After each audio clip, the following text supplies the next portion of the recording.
शादी के खिलाफ नहीं हाँ, पर वो जिहड़ा एक फोर्स हुंदा है, एक तरह का दबाव पाया जाता है कि जिंदगी दे विच विआह तो बिना कुछ नहीं है, वो मैनू थोड़ा जा अटकदा सी हमेशा।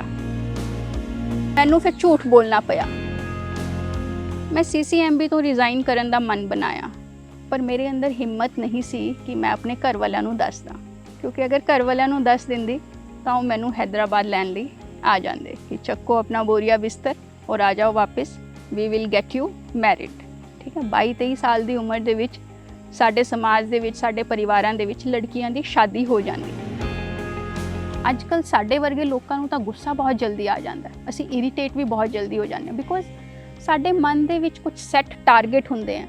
जो टारगेट मीट नहीं होंदे, जो एक्सपैक्टेशन पूरी नहीं होंदी, तो फ्रस्ट्रेशन आती है।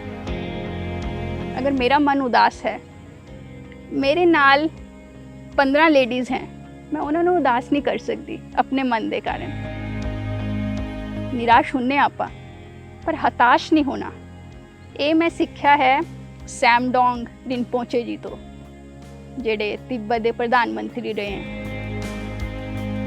मेरा सोशल साइंसिस वाल रुझान हो गया, तो इस तरह की मैं पॉलिटिकल साइंस पढ़ी, सोशल साइंस पढ़ी, एंथ्रोपोलॉजी पढ़ी कि देश के विच कॉन्स्टिट्यूशन का की सिस्टम है, डेमोक्रेसी का की सिस्टम है, ग्राम पंचायत का की सिस्टम है। पहला कदे नहीं पढ़े सी ये सब्जैक्ट। ग्राम स्वराज भी रेफरेंस बनी थोड़ी लाइफ? ग्राम स्वराज मेरा रेफरेंस बनी अजीम प्रेमजी यूनीवर्सिटी दे। आम तौर पर जो स्टूडेंट आम तौर के उत्ते जां ते वो लैफ्ट हो जाते हैं ਜਾਂ राइट हो जाते हैं। उसी बड़ा सेंटर मतलब आम ज़्यादातर मैं देखना गांधीयन हो जो स्टूडेंट है बहुत घट देखा। मैं खुद ਜਦੋਂ मैं चरखा चलानी हाँ, मैनू उस चीज़ का एहसास होंदा है। ये जिहड़ा असी पिछले 4-5 साल दे विच काम कर पाए हाँ, अगर ये कोई प्रोजेक्ट हुंदा या कोई फंडिंग हुंदी तो मैनू नहीं लगता कि असी इन्ना इहदे ते आत्म चिंतन कर पाते। इत्थे पंजाब दे विच पिंडां दे विच आके देखा तो मैनू ये सारियां चीज़ां कनैक्ट हुई। असी पढ़े लिखे लोग बाहरों बहुत फैंसी आइडियाज़ लेके आने कि ठीक है फार्मिंग इस तरह की होएगी, असी कोई कोऑपरेटिव बनावांगे, कोई सैल्फ हैल्प ग्रुप बनावांगे। पर जो पिंडां दे विच उतरदे हैं ना, तो फिर वो चीज़ां समझ आंदियां कि इन्हां दे कोल की ताकत है। जिहड़ा साडा सधारण व्यक्ति है, जिहदे कोल ये फॉर्मल एजुकेशन नहीं होएगी, पर उहदे कोल लाइफ दी एजुकेशन है। साडी वर्गी जनरेशन की प्रॉब्लम है कि असी परमात्मा कह लो, कुदरत कह लो, या कोई सुप्रीम पावर तो है ना जिहड़ी सानू चलांदी है, असी अपने आप को सरेंडर नहीं कर पाते। असी बहुत सारिया चीज़ां अपने कंट्रोल च रखना चाहते हैं। आइडिया कि लोगों के हत्थों च रोजगार, दूजे पासे ग्लोबलाइजेशन का लिबरलाइजेशन का कंसैप्ट आ जिहदा आइडिया ये है कि लोगों के हत्थों च काम खो के विहले किवें करना है, टैक्नीक किवें लेके आउणी है। तो तुहानूं लगदा है संभव है? तुसीं अच्छा कर रहे हो, सारे वाह वाह ही करनगे, जरा जी भी चूक हो गई किते सब साइड ते हो जाते हैं। महिला होने के नाते समाज दे विच चैलेंज तो हैं। लड़कियां नू अगर वो कितना भी सही कर लैन, ठीक है, पर फिर भी उन्हां दे उत्ते एक हुंदा है कि you should be dependent on someone. जो करना है बहुत औखा, छड्डो पर कंफर्ट जोन जाने कदे लग्या भी क्विट करन जी कीता होवे। खादी जिहड़ी तुसीं जिहड़ी पहनी भी होई है, मैनूं लगदा तुसीं ਇਹ आप ही बुनिया होया। हाँ, तो ये बारे थोड़ा दसो किवें काम करदे हो, कित्थे कित्थे जांदा, किवें वो एक तरह का सर्वाइवल मॉडल भी है। देखो, खेती विरासत मिशन की शुरुआत हुई जहर मुक्त खेती तो। पंजाब दे विच बहुत सारे कैमिकल फर्टिलाइजर्स और पेस्टिसाइड्स तुसीं उहनूं जहर मुक्त कपड़े तक ले आए। हाँ जी, फिर असीं कपड़े दे विच भी इंटरवीन किया। कपड़ा बनाना, कपड़ा बनाना सीख गए ने, ते कपड़े की काफ़ी डिमांड है। किसान भी तैयार हैं कॉटन लगाने नूं, और पिंडां दे विच बीबियां कताई भी करदियां, तां ये काफ़ी अच्छा एक इकोनॉमिक मॉडल भी है। तुसीं क्या इट्स मैनस वर्ल्ड तुहाडी जिंदगी च ਜਿਹੜੇ मर्द ने, ਤੁਹਾਡੇ पिता ने, ਤੁਹਾਡੇ ਭਰਾ ने, ਜਾਂ ਹੋਰ भी मर्द ਤੁਹਾਡੇ ਦੋਸਤ ਹੋਣਗੇ, ਤੁਹਾਡਾ ਕਿਹੋ ਜਿਹਾ ਐਕਸਪੀਰੀਅੰਸ ਰਿਹਾ?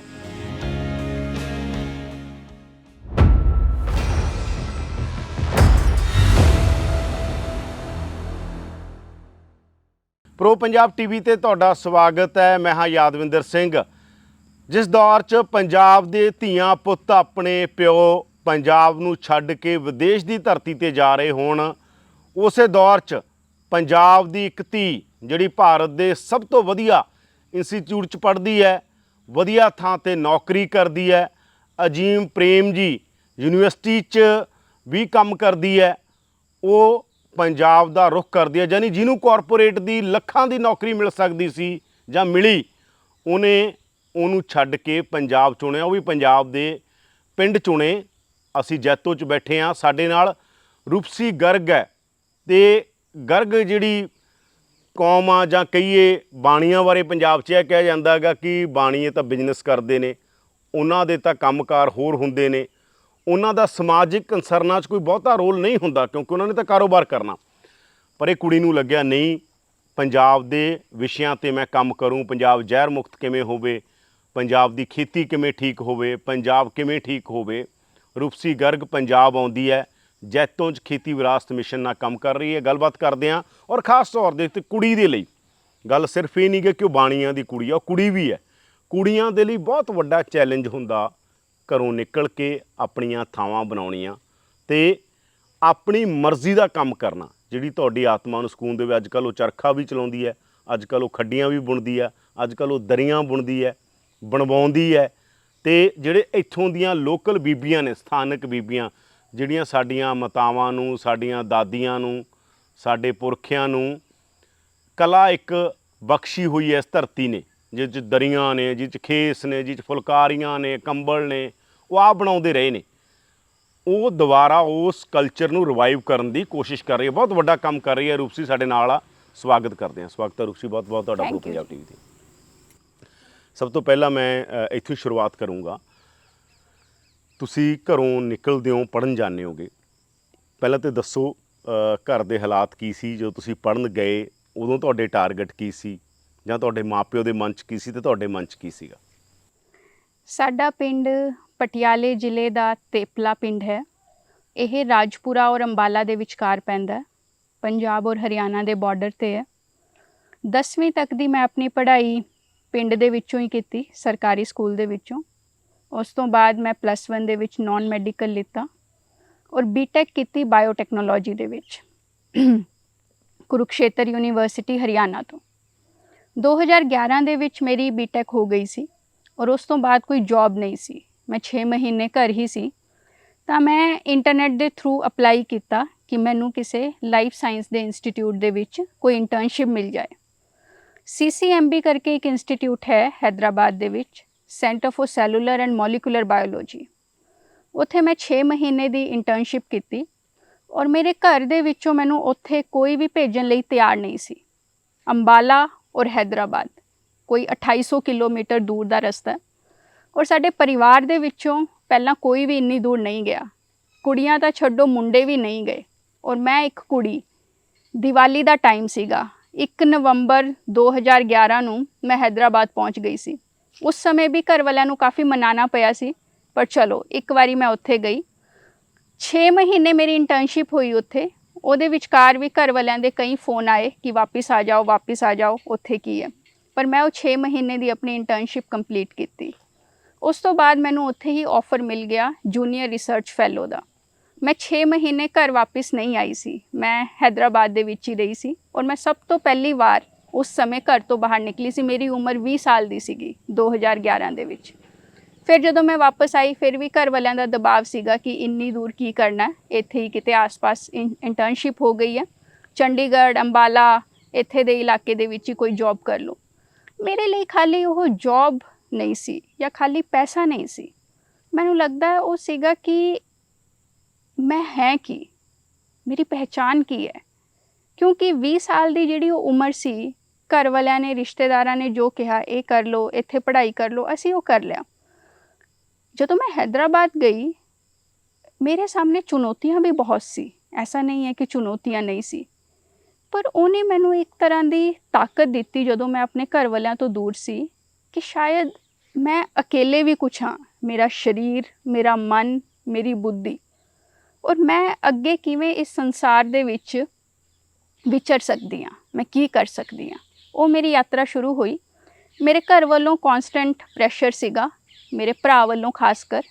ਹੀ ਇਜ਼ ਯੰਗਰ ਟੂ ਮੀ, ਉਮਰ ਦੇ ਵਿੱਚ ਛੋਟਾ ਹੈ, ਪਰ ਸਾਡੇ ਸਮਾਜ ਦੇ ਵਿੱਚ ਇੱਕ ਪੈਟਰੀਆਰਕੀ ਹੈ। ਮੇਰੇ ਪਾਪਾ ਨੇ ਤਾਂ ਜ਼ਿਆਦਾ ਕਦੇ ਕੁਝ ਨਹੀਂ ਕਿਹਾ, ਪਾਪਾ ਵੀ ਪ੍ਰੈਸ਼ਰਾਈਜ਼ ਹੁੰਦੇ ਸੀ ਰਿਲੇਟਿਵਸ ਕਰਕੇ ਜਾਂ ਘਰ ਦੇ ਮਾਹੌਲ ਕਰਕੇ। ਔਰ ਘਰ ਦਾ ਮਾਹੌਲ ਵੀ ਅਸੀਂ ਕੋਈ ਬਹੁਤ ਵੱਡੀ ਬਨੀਆ ਫੈਮਿਲੀ ਜਾਂ ਬਿਜ਼ਨਸ ਫੈਮਿਲੀ ਨਹੀਂ ਹੈ, ਅਸੀਂ ਇੱਕ ਆਮ ਪਰਿਵਾਰ ਹੈ। ਪਾਪਾ ਨੇ ਛੋਟੀ ਮੋਟੀ ਦੁਕਾਨ ਕਰਕੇ ਸਾਰਾ ਘਰ ਦਾ ਖਰਚਾ ਚਲਾਇਆ ਹਮੇਸ਼ਾ ਤੋਂ। ਮੰਮੀ ਵੀ ਹੋਮ ਮੇਕਰ ਹੈ, ਘਰੇ ਹੀ ਰਹਿੰਦੇ ਹੈ, ਤੇ ਐਸਾ ਨਹੀਂ ਹੈ ਕਿ ਬਹੁਤ ਜ਼ਿਆਦਾ ਪੈਸਾ ਹੋਇਆ, ਬਹੁਤ ਜ਼ਿਆਦਾ ਜ਼ਮੀਨ ਜਾਇਦਾਦ ਹੋਈ ਜਾਂ ਬਹੁਤ ਘਰ ਦੇ ਵਿੱਚ ਐਸ਼ੋ ਹਰਾਮ ਹੋਇਆ। ਮਤਲਬ ਹੈਂਡ ਟੂ ਮਾਊਥ ਵਾਲੀ ਹੀ ਗੱਲ ਸੀਗੀ, ਉਹ ਚਾਹੇ ਪੜ੍ਹਾਈ 'ਚ ਲਗਾ ਲਓ ਚਾਹੇ ਕਿਵੇਂ ਵੀ ਲਗਾ ਲਓ। ਤਾਂ ਕੌਨਸਟੈਂਟ ਪ੍ਰੈਸ਼ਰ ਦੇ ਬਾਵਜੂਦ ਵੀ ਮੈਂ ਉੱਥੇ ਬਣੀ ਰਹੀ 3 ਸਾਲ। ਔਰ ਚੈਲੰਜਸ ਉੱਥੇ ਵੀ ਸੀਗੇ ਕਿਉਂਕਿ ਅਸੀਂ ਇੱਕ ਛੋਟੀ ਜਗ੍ਹਾ ਤੋਂ ਪੜ੍ਹਾਈ ਕੀਤੀ ਸੀ, ਔਰ ਉੱਥੇ ਹੈਦਰਾਬਾਦ ਦੇ ਵਿੱਚ ਭਾਰਤ ਦੇ ਹਰੇਕ ਕੋਨੇ ਤੋਂ ਮਤਲਬ ਅੱਛੀ ਪੜ੍ਹਾਈ ਕਰਕੇ ਲੋਕ ਆਏ ਹੋਏ, PhD ਸਕੋਲਰ, PDF, ਉੱਥੇ ਸੀਨੀਅਰ ਰਿਸਰਚ ਫੈਲੋ, ਤਾਂ ਉੱਥੇ ਸਰਵਾਈਵ ਕੀਤਾ। ਪਰ ਫਿਰ ਮਨ ਤੋਂ ਆਵਾਜ਼ ਆਈ ਕਿ ਲਾਈਫ ਸਾਇੰਸਿਸ ਦੇ ਵਿੱਚ ਕੰਟੀਨਿਊ ਨਹੀਂ ਕਰਨਾ ਹੈ, ਮੈਂ ਕੁਝ ਸੋਸ਼ਲ ਸਾਇੰਸਿਸ ਦੇ ਵਿੱਚ ਕਰਨਾ ਹੈ, ਮਤਲਬ ਗ੍ਰਾਸ ਰੂਟ ਲੈਵਲ 'ਤੇ ਕਰਨਾ ਹੈ। ਪਰ ਮੇਰਾ ਕੋਈ ਬੈਕਗਰਾਊਂਡ ਨਹੀਂ ਸੀ, ਮੇਰੀ ਕੋਈ ਐਜੂਕੇਸ਼ਨ ਨਹੀਂ ਸੀ, ਔਰ ਡਾਇਰੈਕਟਲੀ ਸੋਸ਼ਲ ਸੈਕਟਰ ਦੇ ਵਿੱਚ ਜਾਂ NGO ਦੇ ਵਿੱਚ ਜੰਪ ਕਰਨਾ ਮੈਨੂੰ ਠੀਕ ਨਹੀਂ ਲੱਗਿਆ। ਮੈਂ CCMB ਤੋਂ ਰਿਜ਼ਾਈਨ ਕਰਨ ਦਾ ਮਨ ਬਣਾਇਆ, ਪਰ ਮੇਰੇ ਅੰਦਰ ਹਿੰਮਤ ਨਹੀਂ ਸੀ ਕਿ ਮੈਂ ਆਪਣੇ ਘਰ ਵਾਲਿਆਂ ਨੂੰ ਦੱਸਦਾ, ਕਿਉਂਕਿ ਅਗਰ ਘਰ ਵਾਲਿਆਂ ਨੂੰ ਦੱਸ ਦਿੰਦੀ ਤਾਂ ਉਹ ਮੈਨੂੰ ਹੈਦਰਾਬਾਦ ਲੈਣ ਲਈ ਆ ਜਾਂਦੇ ਕਿ ਚੱਕੋ ਆਪਣਾ ਬੋਰੀਆ ਬਿਸਤਰ ਔਰ ਆ ਜਾਓ ਵਾਪਸ, we will get you married. ਠੀਕ ਹੈ, 22-23 ਸਾਲ ਦੀ ਉਮਰ ਦੇ ਵਿੱਚ ਸਾਡੇ ਸਮਾਜ ਦੇ ਵਿੱਚ, ਸਾਡੇ ਪਰਿਵਾਰਾਂ ਦੇ ਵਿੱਚ ਲੜਕੀਆਂ ਦੀ ਸ਼ਾਦੀ ਹੋ ਜਾਂਦੀ ਹੈ। ਮੈਂ ਸ਼ਾਦੀ ਦੇ ਖਿਲਾਫ ਨਹੀਂ ਹਾਂ, ਪਰ ਉਹ ਜਿਹੜਾ ਇੱਕ ਫੋਰਸ ਹੁੰਦਾ ਹੈ, ਇੱਕ ਤਰ੍ਹਾਂ ਦਾ ਦਬਾਅ ਪਾਇਆ ਜਾਂਦਾ ਹੈ ਕਿ ਜ਼ਿੰਦਗੀ ਦੇ ਵਿੱਚ ਵਿਆਹ ਤੋਂ ਬਿਨਾਂ ਕੁਝ ਨਹੀਂ ਹੈ, ਉਹ ਮੈਨੂੰ ਥੋੜ੍ਹਾ ਜਿਹਾ ਅਟਕਦਾ ਸੀ ਹਮੇਸ਼ਾ ਕਿ ਨਹੀਂ, ਮੈਂ ਇਸ ਤਰ੍ਹਾਂ ਨਹੀਂ ਕਰ ਸਕਦੀ ਆਪਣੇ ਸਾਥ, ਔਰ ਨਾ ਹੀ ਮੈਂ ਹੋਣ ਦਿੱਤਾ ਉਹ। ਤੇ ਮੈਂ ਆਪਣੇ ਘਰ ਵਾਲਿਆਂ ਨੂੰ ਦੱਸੇ ਬਿਨਾਂ CCMB ਤੋਂ ਰਿਜ਼ਾਈਨ ਕਰ ਦਿੱਤਾ ਔਰ ਮੈਂ ਚਲੀ ਗਈ ਬਨਾਰਸ। ਮੈਂ ਪਹਿਲਾਂ ਕਦੇ ਬਨਾਰਸ ਨਹੀਂ ਗਈ ਸੀ। ਇੱਕ ਕਾਮਨ ਫਰੈਂਡ ਦੇ ਥਰੂ, ਉੱਥੇ ਉਹਦੀ ਸਿਸਟਰ ਸੀਗੀ, BHU ਦੇ ਵਿੱਚ ਪੜ੍ਹਦੀ ਸੀ। ਉੱਥੇ ਛੋਟਾ ਜਿਹਾ ਕਮਰਾ ਸੀਗਾ, ਅਸੀਂ ਦੋਨੋਂ ਸ਼ੇਅਰ ਕਰਦੇ ਸੀ, ਉੱਥੇ ਹੀ ਖਾਣਾ ਬਣਾਉਂਦੇ ਸੀ। ਔਰ ਮੈਂ ਸਾਰਾ ਲਿਟਰੇਚਰ, ਸਾਰਾ ਜਿਹੜਾ ਐਪਟੀਟਿਊਡ ਹੈ, ਜੋ ਵੀ ਐਂਟਰੈਂਸ ਟੈਸਟ ਦੇ ਲਈ ਤਿਆਰੀ ਦੀ ਜ਼ਰੂਰਤ ਹੁੰਦੀ ਹੈ, ਉੱਥੇ ਸ਼ੁਰੂ ਕੀਤੀ। ਉਸ ਸਾਲ ਮੈਂ 4-5 ਇੰਟਰਵਿਊ ਦਿੱਤੇ, ਐਂਟਰੈਂਸ ਐਗਜ਼ਾਮ ਦਿੱਤੇ, note interview. JNU, HCU, DU ਔਰ BHU, ਇਹੀ 4 ਯੂਨੀਵਰਸਿਟੀਜ਼ ਉਸ ਸਮੇਂ ਮੈਨੂੰ ਪਤਾ ਸੀ। ਮੇਰਾ ਕਿਸੇ ਦੇ ਵਿੱਚ ਨਹੀਂ ਹੋਇਆ, ਮਤਲਬ ਐਂਟਰੈਂਸ ਕਲੀਅਰ ਨਹੀਂ ਹੋਇਆ। ਦਿੱਲੀ ਯੂਨੀਵਰਸਿਟੀ ਦੀ ਇਹ ਪਾਲਿਸੀ ਹੈ ਕਿ ਅਗਰ ਦਿੱਲੀ ਯੂਨੀਵਰਸਿਟੀ ਦਾ ਐਂਟਰੈਂਸ ਐਗਜ਼ਾਮ ਦੇਣਾ ਹੈ ਤਾਂ ਉਹ ਦਿੱਲੀ ਆ ਕੇ ਹੀ ਦੇਣਾ ਪਏਗਾ। ਬਾਕੀ ਯੂਨੀਵਰਸਿਟੀਜ਼ ਤਾਂ ਭਾਰਤ ਦੇ ਕਿਸੇ ਵੀ ਕੋਨੇ ਦੇ ਵਿੱਚ ਸੈਂਟਰ ਬਣਾ ਦਿੰਦੀਆਂ, ਪਰ DU ਦਾ ਹੈਗਾ ਸੀ ਉਸ ਸਮੇਂ, ਉਹ ਪਾਲਿਸੀ ਸੀ। ਅੱਜ ਦਾ ਮੈਨੂੰ ਪਤਾ ਨਹੀਂ, ਇਹ 2015 ਦੀ ਗੱਲ ਹੈ, 2014 ਜਾਂ 2015, ਕਿ ਦਿੱਲੀ ਆ ਕੇ ਹੀ ਉਹ ਪੇਪਰ ਦੇਣਾ। ਹੁਣ ਦਿੱਲੀ ਤੋਂ ਅੰਬਾਲਾ ਕੋਈ 4 ਘੰਟੇ, ਤਾਂ ਇਹ ਹੋ ਨਹੀਂ ਸਕਦਾ ਸੀ ਮੈਂ ਦਿੱਲੀ ਆਵਾਂ ਔਰ ਘਰ ਨਾ ਆਵਾਂ। ਘਰ ਆਉਣਾ ਪਿਆ ਮੈਨੂੰ, ਔਰ ਜਦੋਂ ਘਰ ਆਈ ਤੇ ਮੈਂ ਦੱਸਤਾ ਫਿਰ ਕਿ ਮੇਰੇ ਕੋਲ ਕੋਈ ਜੌਬ ਨਹੀਂ ਹੈ, CCMB ਨੂੰ ਛੱਡੇ ਹੋਏ ਮੈਨੂੰ 8 ਮਹੀਨੇ ਹੋ ਗਏ। ਉਸ ਸਮੇਂ ਤੱਕ ਮੇਰੀ ਸੇਵਿੰਗਸ ਜੋ ਸੀ, ਜੋ ਮੈਂ 3 ਸਾਲ ਦੇ ਵਿੱਚ ਕੀਤੀ ਸੀ, ਉਹ ਵੀ ਐਗਜ਼ੌਸਟ ਹੋ ਚੁੱਕੀ ਸੀ, ਕਿਉਂਕਿ ਸੇਵਿੰਗਸ ਤੋਂ ਬਿਨਾਂ ਮੈਂ ਸਰਵਾਈਵ ਵੀ ਨਹੀਂ ਕਰ ਸਕਦੀ ਸੀ। ਠੀਕ ਹੈ ਨਾ, ਉਹ ਬਨਾਰਸ ਜਾਣਾ, ਉੱਥੇ ਕਿਤਾਬਾਂ ਲੈਣੀ, ਪੜ੍ਹਨੀ ਔਰ ਫਿਰ ਉੱਥੇ ਸਰਵਾਈਵ ਕਰਨਾ ਸਾਰਾ। ਮੈਂ ਘਰ ਦੱਸਦਾ, ਘਰ ਦੇ ਵਿੱਚ ਫਿਰ ਝਗੜਾ ਹੋਇਆ ਕਿ ਹੁਣ ਕਿਤੇ ਨਹੀਂ ਜਾਣਾ, ਹੋ ਗਿਆ ਸ਼ੌਂਕ ਪੂਰਾ, ਪੜ੍ਹਾਈ ਵੀ ਹੋ ਗਈ, ਹੁਣ ਕੋਈ ਨੌਕਰੀ ਕਰੋ ਜਾਂ ਫਿਰ ਲੜਕਾ ਦੇਖਦੇ ਹਾਂ, ਕੋਈ ਸ਼ਾਦੀ ਕਰਦੇ ਹਾਂ। ਠੀਕ ਹੈ, ਮੈਂ ਕਦੇ ਵੀ ਉਸ ਚੀਜ਼ ਨੂੰ ਨਾ ਬਹੁਤ ਐਕਸਟ੍ਰੀਮ ਤੱਕ ਖਿੱਚਿਆ ਨਹੀਂ।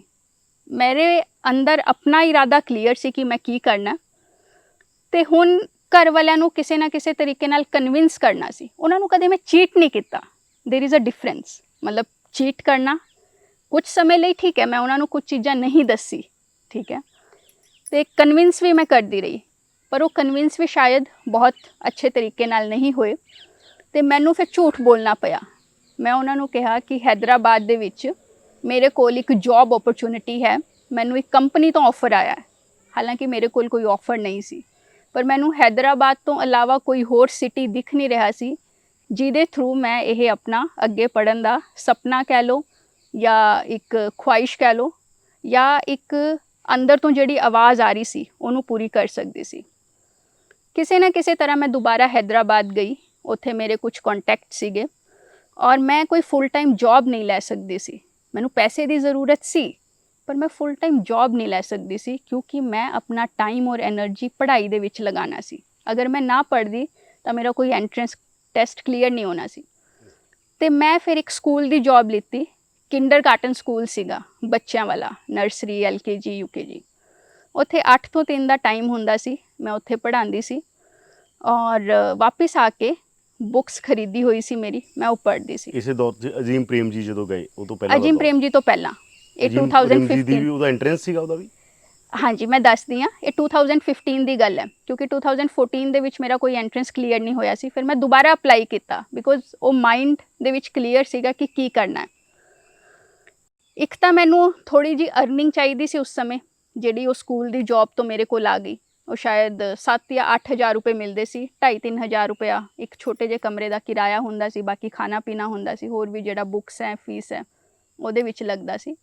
ਤੇ 8 ਮਹੀਨੇ ਉਹ ਕੰਟੀਨਿਊ ਕੀਤਾ ਔਰ ਫਿਰ ਮੈਨੂੰ 2 ਹੋਰ ਇੰਸਟੀਟਿਊਟਸ ਦਾ ਪਤਾ ਲੱਗਿਆ। ਇਹ 4 ਯੂਨੀਵਰਸਿਟੀਜ਼ ਤਾਂ ਪਹਿਲਾਂ ਹੀ ਸੀਗੀ, Tata institute of social sciences ਔਰ ਅਜੀਮ ਪ੍ਰੇਮ ਜੀ ਯੂਨੀਵਰਸਿਟੀ। ਮੈਂ ਇਹਨਾਂ ਦੋਨਾਂ ਦਾ ਐਂਟਰੈਂਸ ਟੈਸਟ ਦਿੱਤਾ, ਕਲੀਅਰ ਹੋਇਆ। ਦੋਨਾਂ ਦਾ ਇੰਟਰਵਿਊ ਦਿੱਤਾ, ਇੰਟਰਵਿਊ ਵੀ ਕਲੀਅਰ ਹੋਇਆ। ਇਸ ਦੇ ਵਿੱਚ ਮੈਨੂੰ ਐਡਮਿਸ਼ਨ ਮਿਲਿਆ ਸੀ masters in natural resources and governance, ਉਹਨਾਂ ਦਾ ਜਿਹੜਾ ਹੈਦਰਾਬਾਦ ਸੈਂਟਰ ਹੈ। ਔਰ ਬੈਂਗਲੋਰ ਦੇ ਵਿੱਚ ਅਜੀਮ ਪ੍ਰੇਮ ਜੀ ਯੂਨੀਵਰਸਿਟੀ ਦੇ ਵਿੱਚ ਸੀਗਾ ਮਾਸਟਰਸ ਇਨ ਡਿਵੈਲਪਮੈਂਟ। ਤਾਂ ਮਾਸਟਰਸ ਇਨ ਡਿਵੈਲਪਮੈਂਟ ਇੱਕ ਹੋਲਿਸਟਿਕ ਕੋਰਸ ਹੈ। ਨੈਚੁਰਲ ਰਿਸੋਰਸਿਸ ਐਂਡ ਗਵਰਨੈਂਸ ਥੋੜ੍ਹਾ ਐਨਵਾਇਰਨਮੈਂਟ ਦੀ ਤਰਫ ਜ਼ਿਆਦਾ ਇਨਕਲਾਈਨਡ ਹੋ ਜਾਂਦਾ ਹੈ। ਹਾਲਾਂਕਿ ਮੇਰਾ ਜਿਹੜਾ ਇਨਕਲਾਈਨੇਸ਼ਨ ਸੀਗਾ ਉਹ ਐਨਵਾਇਰਨਮੈਂਟ, ਫਾਰਮਿੰਗ, ਨੈਚੁਰਲ ਰਿਸੋਰਸਿਸ ਹੀ ਸੀ, ਪਰ ਮੈਂ ਮਾਸਟਰਸ ਇਨ ਡਿਵੈਲਪਮੈਂਟ ਕਰਨਾ ਪ੍ਰੈਫਰ ਕੀਤਾ। ਉਸ ਸਮੇਂ ਵੀ ਜਦੋਂ ਐਡਮਿਸ਼ਨ ਹੋ ਗਿਆ, ਬਹੁਤ ਜ਼ਿਆਦਾ ਮੈਨੂੰ ਸਪੋਰਟ ਨਹੀਂ ਮਿਲੀ ਘਰ ਵਾਲਿਆਂ ਤੋਂ, ਪਰ ਘਰ ਵਾਲਿਆਂ ਨੇ ਉਹਨੂੰ ਕੋਈ ਜ਼ਿਆਦਾ ਮਤਲਬ ਉਹਦਾ ਵਿਰੋਧ ਵੀ ਨਹੀਂ ਕੀਤਾ ਕਿ ਠੀਕ ਹੈ ਚਲੋ ਫਾਈਨ। ਫਿਰ ਆ ਗਈ ਫੀਸ ਦੀ ਗੱਲ, ਤੇ ਮੇਰੇ ਕੋਲ ਪੈਸੇ ਵੀ ਨਹੀਂ ਸੀ, ਤਾਂ ਉਹ ਫੀਸ ਵੀ ਘਰ ਵਾਲਿਆਂ ਤੋਂ ਲੈਣੀ ਪਈ ਪਹਿਲੇ ਸੈਮੈਸਟਰ ਦੀ। ਤਾਂ ਉਹਨਾਂ ਨੇ ਸਪੋਰਟ ਕੀਤਾ ਮੈਨੂੰ ਪਹਿਲੇ ਸੈਮੈਸਟਰ ਲਈ। ਹੁਣ ਜਦੋਂ ਦੂਜੇ ਸੈਮੈਸਟਰ ਦੀ ਫੀਸ ਦੀ ਗੱਲ ਆਈ, ਆਈ ਆਲਸੋ ਫੈਲਟ ਔਕਵਰਡ ਕਿਉਂਕਿ ਘਰ ਦੀ ਵੀ ਇੰਨੀ ਅੱਛੀ ਕੰਡੀਸ਼ਨ ਨਹੀਂ ਹੈ ਕਿ ਮੈਂ ਬਾਰ-ਬਾਰ ਮੰਗਾ। ਆਈ ਆਲਸੋ ਅੰਡਰਸਟੈਂਡ ਦੈਟ, ਤੇ ਮੇਰੇ ਕੋਲ ਹੋਰ ਕੋਈ ਰਸਤਾ ਵੀ ਨਹੀਂ ਸੀ। ਫਿਰ ਮੈਂ ਯੂਨੀਵਰਸਿਟੀ ਨੂੰ ਅਪਰੋਚ ਕੀਤਾ ਕਿ ਫਾਈਨੈਂਸ਼ੀਅਲ ਪੋਜੀਸ਼ਨ ਬਹੁਤ ਅੱਛੀ ਨਹੀਂ ਹੈ, can I get some scholarship. ਤਾਂ ਮੈਨੂੰ 50% ਸਕੋਲਰਸ਼ਿਪ ਮਿਲੀ, ਜੋ ਬਾਕੀ ਦੇ 3 ਸੈਮੈਸਟਰ ਸੀਗੇ, ਤੇ ਉਹ ਸਕੋਲਰਸ਼ਿਪ ਨਾਲ ਕੰਮ ਆਸਾਨ ਹੋਇਆ। 2 ਸਾਲ ਫਿਰ ਮੈਂ 2016 ਤੋਂ ਲੈ ਕੇ 18 ਤੱਕ ਬੈਂਗਲੋਰ ਦੇ ਵਿੱਚ ਸੀਗੀ, ਉੱਥੇ ਪੜ੍ਹਾਈ ਕੀਤੀ। ਤੇ ਪਹਿਲੀ ਵਾਰ ਇਹ ਦਿਮਾਗ 'ਚ ਕਦੋਂ ਆਇਆ ਕਿ ਜਿਹੜਾ ਤੁਸੀਂ ਕਹਿੰਦੇ ਹੋ ਨਾ, ਕੋਈ ਕਿਸੇ ਵੀ ਬੰਦੇ ਦੇ ਅੰਦਰ ਕੋਈ ਉਹ ਕਨੈਕਸ਼ਨ ਹੁੰਦਾ ਹੈਗਾ, ਜਾਂ ਉਹ ਰਿਵਾਈਵ ਹੁੰਦਾ, ਜਾਂ ਕਿਤੇ ਮੈਨੂੰ ਲੱਗਦਾ ਹੁੰਦਾ ਬਹੁਤ ਹੀ ਸਾਡੀ ਕਿਸੇ ਪੁਰਖਿਆਂ 'ਚੋਂ ਪਿਆ ਹੁੰਦਾ, ਕਿਤੇ ਨਾ ਕਿਤੇ ਕੋਈ ਗੱਲ ਹੁੰਦੀ ਹੈ, ਕੋਈ ਚੀਜ਼ ਤੁਹਾਨੂੰ ਕਨੈਕਟ ਕਰਦੀ ਹੈਗੀ ਜਿੱਥੇ ਤੁਸੀਂ ਅੱਜ ਬੈਠੇ ਹੋਗੇ, ਜਾਂ ਜਿਹੜਾ ਕੰਮ ਤੁਸੀਂ ਹੁਣ ਕਰ ਰਹੇ ਹੋ। ਇਹ ਕਿਹੜੀ ਚੀਜ਼ ਨੇ ਕੀਤਾ ਸੀ? ਇਹ ਕੋਈ ਇੱਕ ਪਰਟੀਕੂਲਰ ਚੀਜ਼ ਜਾਂ ਕੋਈ ਪਰਸਨ ਨਹੀਂ ਹੈ ਸ਼ਾਇਦ, ਇਹ ਇੱਕ ਸੀਰੀਜ਼ ਆਫ ਇਵੈਂਟਸ ਹੈ। ਬਚਪਨ ਤੋਂ ਹੀ ਮੇਰਾ ਜਿਹੜਾ ਥੋੜ੍ਹਾ ਨੇਚਰ ਹੈ ਉਹ ਇੰਟਰੋਵਰਟ ਟਾਈਪ ਰਿਹਾ। ਮੈਂ ਬਹੁਤ ਜ਼ਿਆਦਾ ਸੋਸ਼ਲਾਈਜ਼ ਨਹੀਂ ਕਰ ਪਾਉਂਦੀ, ਅੱਜ ਤੱਕ ਨਹੀਂ ਕਰ ਪਾਉਂਦੀ। ਮੇਰੀ 33 ਸਾਲ ਦੀ ਉਮਰ ਹੋ ਗਈ ਹੈ। ਮੈਂ ਮਤਲਬ ਸ਼ਾਇਦ ਹਰ ਕਿਸੇ ਦੇ ਨਾਲ ਗੱਲ ਕਰਕੇ ਕੰਫਰਟੇਬਲ ਵੀ ਮਹਿਸੂਸ ਨਹੀਂ ਕਰਦੀ, ਜਿੱਥੇ ਮੈਨੂੰ ਸਾਹਮਣੇ ਵਾਲੇ ਦੇ ਉੱਤੇ ਵਿਸ਼ਵਾਸ ਨਾ ਹੋਵੇ ਜਾਂ ਕੁਝ ਵੀ। ਮਤਲਬ ਕੁਝ ਲੋਕਾਂ ਦਾ ਹੁੰਦਾ ਕਿ ਕਿਸੇ ਦੇ ਵੀ ਨਾਲ ਗੱਲ ਕਰ ਲੈਂਦੇ ਨੇ, ਕਿਸੇ ਦੇ ਵੀ ਨਾਲ ਉੱਠ ਬੈਠ ਜਾਂਦੇ ਨੇ, ਪਰ ਮੇਰਾ ਬਚਪਨ ਤੋਂ ਹੀ ਹੈ। ਕਜ਼ਨਸ ਵੀ ਆਉਂਦੇ ਸੀ ਘਰ ਦੇ ਵਿੱਚ, ਮਾਮੇ ਦੇ, ਬੂਆ ਦੇ, ਮਾਸੀ ਦੇ, ਤਾਂ ਮੈਨੂੰ ਹਰ ਕਿਸੇ ਦੇ ਨਾਲ ਮਿਕਸਅਪ ਹੋਣਾ ਮੁਸ਼ਕਿਲ ਹੋ ਜਾਂਦਾ ਸੀ। ਮੈਨੂੰ ਨਹੀਂ ਪਤਾ ਕਿਉਂ, ਮੇਰਾ ਸ਼ੁਰੂ ਤੋਂ ਹੀ ਇਸ ਤਰ੍ਹਾਂ ਦਾ ਰਿਹਾ ਹੈ। ਪਰ ਜਿਹੜੀ ਚੀਜ਼ ਆਪਣੇ ਮਨ ਨੂੰ ਠੀਕ ਨਹੀਂ ਲੱਗਦੀ ਉਹ ਮੈਂ ਸ਼ਾਇਦ ਕਦੇ ਕੀਤੀ ਨਹੀਂ ਹੈ। ਮੈਨੂੰ ਇਹਦਾ ਬਹੁਤ ਸਾਰਾ ਕੁਝ ਅਦਰਵਾਈਜ਼ ਵੀ ਝੇਲਣਾ ਪਿਆ ਲਾਈਫ ਦੇ ਵਿੱਚ, but I am pretty okay with that, ਕਿਉਂਕਿ ਮੈਨੂੰ ਲੱਗਦਾ ਹੈ ਕਿ ਉਹਨੇ ਮੇਰੇ ਅੰਦਰ ਇੱਕ ਤਰ੍ਹਾਂ ਦਾ ਆਤਮ ਵਿਸ਼ਵਾਸ ਪੈਦਾ ਕੀਤਾ। ਮੈਂ ਇਹ ਨਹੀਂ ਕਹਿੰਦੀ ਕਿ ਮੈਂ ਹਮੇਸ਼ਾ ਠੀਕ ਹੀ ਹੁੰਦੀ ਹਾਂ, there is a different discussion on being right and wrong, ਪਰ ਇੱਕ ਅੰਦਰ ਤੋਂ ਜਿਹੜੀ ਆਵਾਜ਼ ਆਉਂਦੀ ਹੈ ਉਹਨੂੰ ਪਹਿਚਾਨ ਕੇ ਉਹਨੂੰ ਅੱਗੇ ਜੀਣਾ, ਉਹਨੂੰ ਪਰਸਿਊ ਕਰਨਾ, ਤਾਂ ਉਹ ਜਿਹੜਾ ਹੈਗਾ ਨਾ, ਉਹ ਫਿਰ ਇੱਕ ਤਰ੍ਹਾਂ ਦਾ ਦੱਸਦਾ ਹੈ ਕਿ ਵਾਟ ਯੂ ਹੈਵ ਡਨ ਔਰ what you have achieved, it is yours. ਮਤਲਬ ਉਹ ਕਿਸੇ ਨੇ ਤੁਹਾਨੂੰ ਗਿਫਟ ਨਹੀਂ ਕੀਤਾ ਜਾਂ ਕਿਸੇ ਨੇ ਤੁਹਾਨੂੰ ਲਿਆ ਕੇ ਦਿੱਤਾ ਨਹੀਂ ਹੈ। You have worked for it and that is how you have reached here. ਤੁਸੀਂ ਇੱਥੇ ਪਹੁੰਚੇ ਹੋ। ਕਦੋਂ ਆਵਾਜ਼ ਕਦੋਂ ਆਈ ਪਹਿਲੀ ਵਾਰ ਇਹ? ਮੈਂ ਨਹੀਂ ਜਾਣਦੀ ਕਦੋਂ ਆਈ, ਪਰ ਜਦੋਂ ਮੈਂ ਹੈਦਰਾਬਾਦ ਦੇ ਵਿੱਚ ਸੀਗੀ ਸਰਟੇਨਲੀ, ਮੇਰਾ ਇੱਕ ਦੋਸਤ ਹੈ, ਤਾਂ ਉੱਥੋਂ ਇਹ ਸਾਰਾ ਸ਼ੁਰੂ ਹੋਇਆ। ਹਾਲਾਂਕਿ ਇਹ ਪਹਿਲਾਂ ਵੀ ਸੀਗਾ ਤੇ ਮੈਂ ਕੁਝ ਕਿਤਾਬਾਂ ਵੀ ਪੜ੍ਹੀਆਂ। NCERT ਅਸੀਂ ਤਾਂ ਪੰਜਾਬੀ ਬੋਰਡ ਤੋਂ ਪੜ੍ਹੇ ਸੀਗੇ, ਪੰਜਾਬ ਬੋਰਡ ਤੋਂ। ਪੰਜਾਬੀ ਉਹਦੀ ਉਹ ਸੀਗੀ ਸਕੂਲ ਐਜੂਕੇਸ਼ਨ ਹਾਂਜੀ, ਮਤਲਬ ਕੀ ਕਹਿੰਦੇ ਆ ਉਹਨੂੰ, ਲੈਂਗੁਏਜ ਪੰਜਾਬੀ ਲੈਂਗੁਏਜ ਦੇ ਵਿੱਚ ਹੀ ਪੜ੍ਹਿਆ ਸੀਗਾ। ਪਰ ਫਿਰ ਮੈਂ NCERT ਬੁੱਕਸ ਸਾਰੀ ਡਾਊਨਲੋਡ ਕੀਤੀ, ਫਸਟ ਕਲਾਸ ਤੋਂ ਲੈ ਕੇ 12th ਤੱਕ। ਉਹ ਹੁਣ ਵੀ ਮੇਰੇ ਕੰਪਿਊਟਰ ਦੇ ਵਿੱਚ ਹੈ। English, social science, mathematics, science ਤੋਂ ਜਿਹੜੇ ਸਾਰੇ ਬੇਸਿਕ ਕਨਸੈਪਟ ਸੀਗੇ ਐਜੂਕੇਸ਼ਨ ਵਾਈਜ਼ ਮੈਂ ਉਹ ਕਲੀਅਰ ਕੀਤੇ। ਫਿਰ ਮੈਨੂੰ ਇੱਕ ਵੀਡੀਓ ਮਿਲੀ ਰੈਂਡਮਲੀ, NDTV ਤੇ ਇੱਕ ਇੰਟਰਵਿਊ ਸੀਗਾ। ਅਨੁਪਮ ਮਿਸ਼ਰ ਗਾਂਧੀ ਪੀਸ ਫਾਊਂਡੇਸ਼ਨ ਦੇ ਵਿੱਚੋਂ ਰਹੇ ਹੈ। ਗਾਂਧੀ ਮਾਰਕ ਕਰਕੇ ਇੱਕ ਮੈਗਜ਼ੀਨ ਵੀ ਆਉਂਦੀ ਸੀ, ਮੈਂ ਉਹਨਾਂ ਨੂੰ ਸੁਣਿਆ। ਉਹਨਾਂ ਨੇ ਪਾਣੀ ਦੀ ਗੱਲ ਕੀਤੀ, ਰਾਜਸਥਾਨ ਦੇ ਵਿੱਚ ਪਾਣੀ ਉਹ ਕਿਵੇਂ ਬਚਾਉਂਦੇ ਨੇ, ਕਿਵੇਂ ਉਹਨਾਂ ਦੇ ਟ੍ਰੈਡੀਸ਼ਨਲ ਵਾਟਰ ਹਾਰਵੈਸਟਿੰਗ ਸਟਰਕਚਰਸ ਹੈ। ਉਹ ਇੰਟਰਵਿਊ ਸੁਣਿਆ ਤੇ ਫਿਰ ਮੇਰਾ ਸੋਸ਼ਲ ਸਾਇੰਸਿਸ ਵੱਲ ਰੁਝਾਨ ਹੋ ਗਿਆ। ਤੇ ਇਸ ਤਰ੍ਹਾਂ ਦੀ ਮੈਂ ਪੋਲੀਟੀਕਲ ਸਾਇੰਸ ਪੜ੍ਹੀ, ਸੋਸ਼ਲ ਸਾਇੰਸ ਪੜ੍ਹੀ, ਐਂਥਰੋਪੋਲੋਜੀ ਪੜ੍ਹੀ ਕਿ ਦੇਸ਼ ਦੇ ਵਿੱਚ ਕਨਸਟੀਟਿਊਸ਼ਨ ਦਾ ਕੀ ਸਿਸਟਮ ਹੈ, ਡੈਮੋਕ੍ਰੇਸੀ ਦਾ ਕੀ ਸਿਸਟਮ ਹੈ, ਗ੍ਰਾਮ ਪੰਚਾਇਤ ਦਾ ਕੀ ਸਿਸਟਮ ਹੈ। ਪਹਿਲਾਂ ਕਦੇ ਨਹੀਂ ਪੜ੍ਹੇ ਸੀ ਇਹ ਸਬਜੈਕਟ। ਤਾਂ ਸਾਰਾ ਸੋਸ਼ਲ ਸਾਇੰਸਿਸ, ਸਾਰੀ ਲਾਈਫ ਸਾਇੰਸਿਸ, ਉਹਨੂੰ ਮੈਂ ਇੱਕ ਤਰ੍ਹਾਂ ਦਾ ਰਿਵਾਈਜ਼ ਕੀਤਾ CCMB ਦੇ ਵਿੱਚ ਰਹਿੰਦੇ ਹੋਏ। ਔਰ ਉੱਥੇ ਮੈਂ ਆਪਣਾ ਕੰਮ ਵੀ ਕਰਦੀ ਸੀ। ਪ੍ਰੋਟੀਓਮਿਕਸ ਔਰ ਮੋਲੀਕੂਲਰ ਬਾਇਓਲੋਜੀ ਮੇਰੇ ਕੋਲ ਸਬਜੈਕਟ ਸੀ। ਤਾਂ ਮੈਂ ਉਹ ਪਰਟੀਕੂਲਰ ਕੋਈ ਇਨਸੀਡੈਂਟ ਜਾਂ ਪਰਟੀਕੂਲਰ ਕੋਈ ਪਰਸਨ ਨਹੀਂ ਦੱਸ ਸਕਦੀ ਕਿ ਜਿਹਨੇ ਮੇਰੇ ਅੰਦਰ ਇਹ ਇਵੋਕ ਕੀਤਾ। ਪਰ ਮੈਨੂੰ ਲੱਗਦਾ ਹੈ ਕਿ ਉਹ ਹੈਦਰਾਬਾਦ ਜਾ ਕੇ ਮੇਰੇ ਸਾਹਮਣੇ ਓਪਨ ਗਰਾਊਂਡ ਸੀਗਾ, ਜਿਹਨੂੰ ਮੈਂ ਜਿਵੇਂ ਵੀ ਯੂਜ਼ ਕਰ ਸਕਦੀ ਸੀ, ਜਾਂ ਉੱਥੇ ਮੈਂ ਆਪਣੇ ਮਨ ਦਾ ਪਲੇ ਕਰ ਸਕਦੀ ਸੀ। ਮੇਰੇ ਉੱਤੇ ਉੱਥੇ ਕੋਈ ਪ੍ਰੈਸ਼ਰ ਨਹੀਂ ਸੀ, ਮਤਲਬ ਫੈਮਿਲੀ ਦਾ ਪ੍ਰੈਸ਼ਰ ਨਹੀਂ ਸੀ। Although I felt alone on occasions, ਕਈ ਤਰ੍ਹਾਂ ਦੀ ਹੋਰ ਵੀ ਚੀਜ਼ਾਂ ਉੱਥੇ ਹੋਈਆਂ। ਪਰ ਲਾਈਫ ਦਾ ਮਤਲਬ ਕੀ ਹੈ, ਤੁਸੀਂ ਆਪਣੀ ਲਾਈਫ ਨੂੰ ਕਿਵੇਂ ਪਰਸਿਊ ਕਰ ਸਕਦੇ ਹੋ। ਤਾਂ ਮੈਨੂੰ ਲੱਗਦਾ ਉੱਥੇ ਜਾ ਕੇ ਮੇਰੇ ਅੰਦਰ ਇਹ ਚੀਜ਼ ਆਈ। ਉੱਥੇ ਪ੍ਰੈਸ਼ਰ ਬਹੁਤ ਸੀਗਾ। ਇਹ ਜਿਹੜੇ ਸਾਡੇ PI ਸੀਗੇ, ਪ੍ਰਿੰਸੀਪਲ ਇਨਵੈਸਟੀਗੇਟਰ ਉਹਨਾਂ ਨੂੰ ਕਹਿੰਦੇ ਆ, ਜਿਨ੍ਹਾਂ ਦੇ ਅੰਡਰ ਅਸੀਂ ਕੰਮ ਕਰਦੇ ਸੀ, ਕਿ ਪੇਪਰ ਪਬਲਿਸ਼ ਕਰੋ। ਸਾਇੰਸ ਦੇ ਵਿੱਚ ਤਾਂ ਹੁੰਦਾ ਹੀ ਹੈ, ਯੂ ਪਬਲਿਸ਼ ਔਰ ਪੇਰਿਸ਼, ਜਾਂ ਤਾਂ ਪਬਲਿਸ਼ ਕਰੋ ਜਾਂ ਪੇਰਿਸ਼ ਹੋ ਜਾਓ। ਠੀਕ ਹੈ, ਅਗਰ ਪਬਲਿਕੇਸ਼ਨ ਨਹੀਂ ਹੋਏਗੀ ਤੁਹਾਡੇ CV ਦੀ ਕੋਈ ਵੈਲਿਊ ਨਹੀਂ ਹੋਏਗੀ, ਤੁਸੀਂ ਕਿਤੇ ਜਾ ਕੇ PhD ਨਹੀਂ ਕਰ ਸਕੋਗੇ, ਕੋਈ ਰਿਸਰਚ ਨਹੀਂ ਕਰ। ਉਹ ਸਾਰੇ ਪ੍ਰੈਸ਼ਰ ਸੀਗੇ। ਬਟ ਗ੍ਰੈਜੂਅਲੀ ਆਈ ਮੂਵਡ ਅਵੇ ਫਰੋਮ ਇਟ। ਔਰ ਜਦੋਂ ਮੈਂ ਸੋਸ਼ਲ ਸਾਇੰਸਿਸ ਦੇ ਵਿੱਚ ਆਈ ਤਾਂ ਮੈਨੂੰ ਇੱਕ ਤਰ੍ਹਾਂ ਦਾ ਹੋਰ ਆਪਣੇ ਉੱਤੇ ਆਇਆ ਕਿ ਮੈਂ ਫਿਰ ਅੱਗੇ ਕਿਵੇਂ ਇਹਦੇ 'ਤੇ ਕੰਮ ਕਰਨਾ, ਹੋਰ ਉਹ ਡਾਇਰੈਕਸ਼ਨ ਮਿਲਦੀ ਗਈ। ਮਤਲਬ ਗ੍ਰਾਮ ਸਵਰਾਜ ਵੀ ਇਹਦਾ ਰੈਫਰੈਂਸ ਬਣੀ ਤੁਹਾਡੀ ਲਾਈਫ ਵਿੱਚ? ਗ੍ਰਾਮ ਸਵਰਾਜ ਮੇਰਾ ਰੈਫਰੈਂਸ ਬਣੀ ਅਜੀਮ ਪ੍ਰੇਮਜੀ ਯੂਨੀਵਰਸਿਟੀ ਦੇ ਵਿੱਚ। ਉੱਥੇ ਯੂਨੀਵਰਸਿਟੀ ਦੇ ਵਿੱਚ ਲਾਇਬ੍ਰੇਰੀ 'ਚ ਜਾ ਕੇ ਮੈਨੂੰ ਉਹ ਕਿਤਾਬ ਮਿਲੀ, ਰੈਂਡਮਲੀ ਪਿਕ ਕੀਤੀ, ਮੈਨੂੰ ਕਿਸੇ ਨੇ ਸੁਜੈਸਟ ਨਹੀਂ ਕੀਤੀ।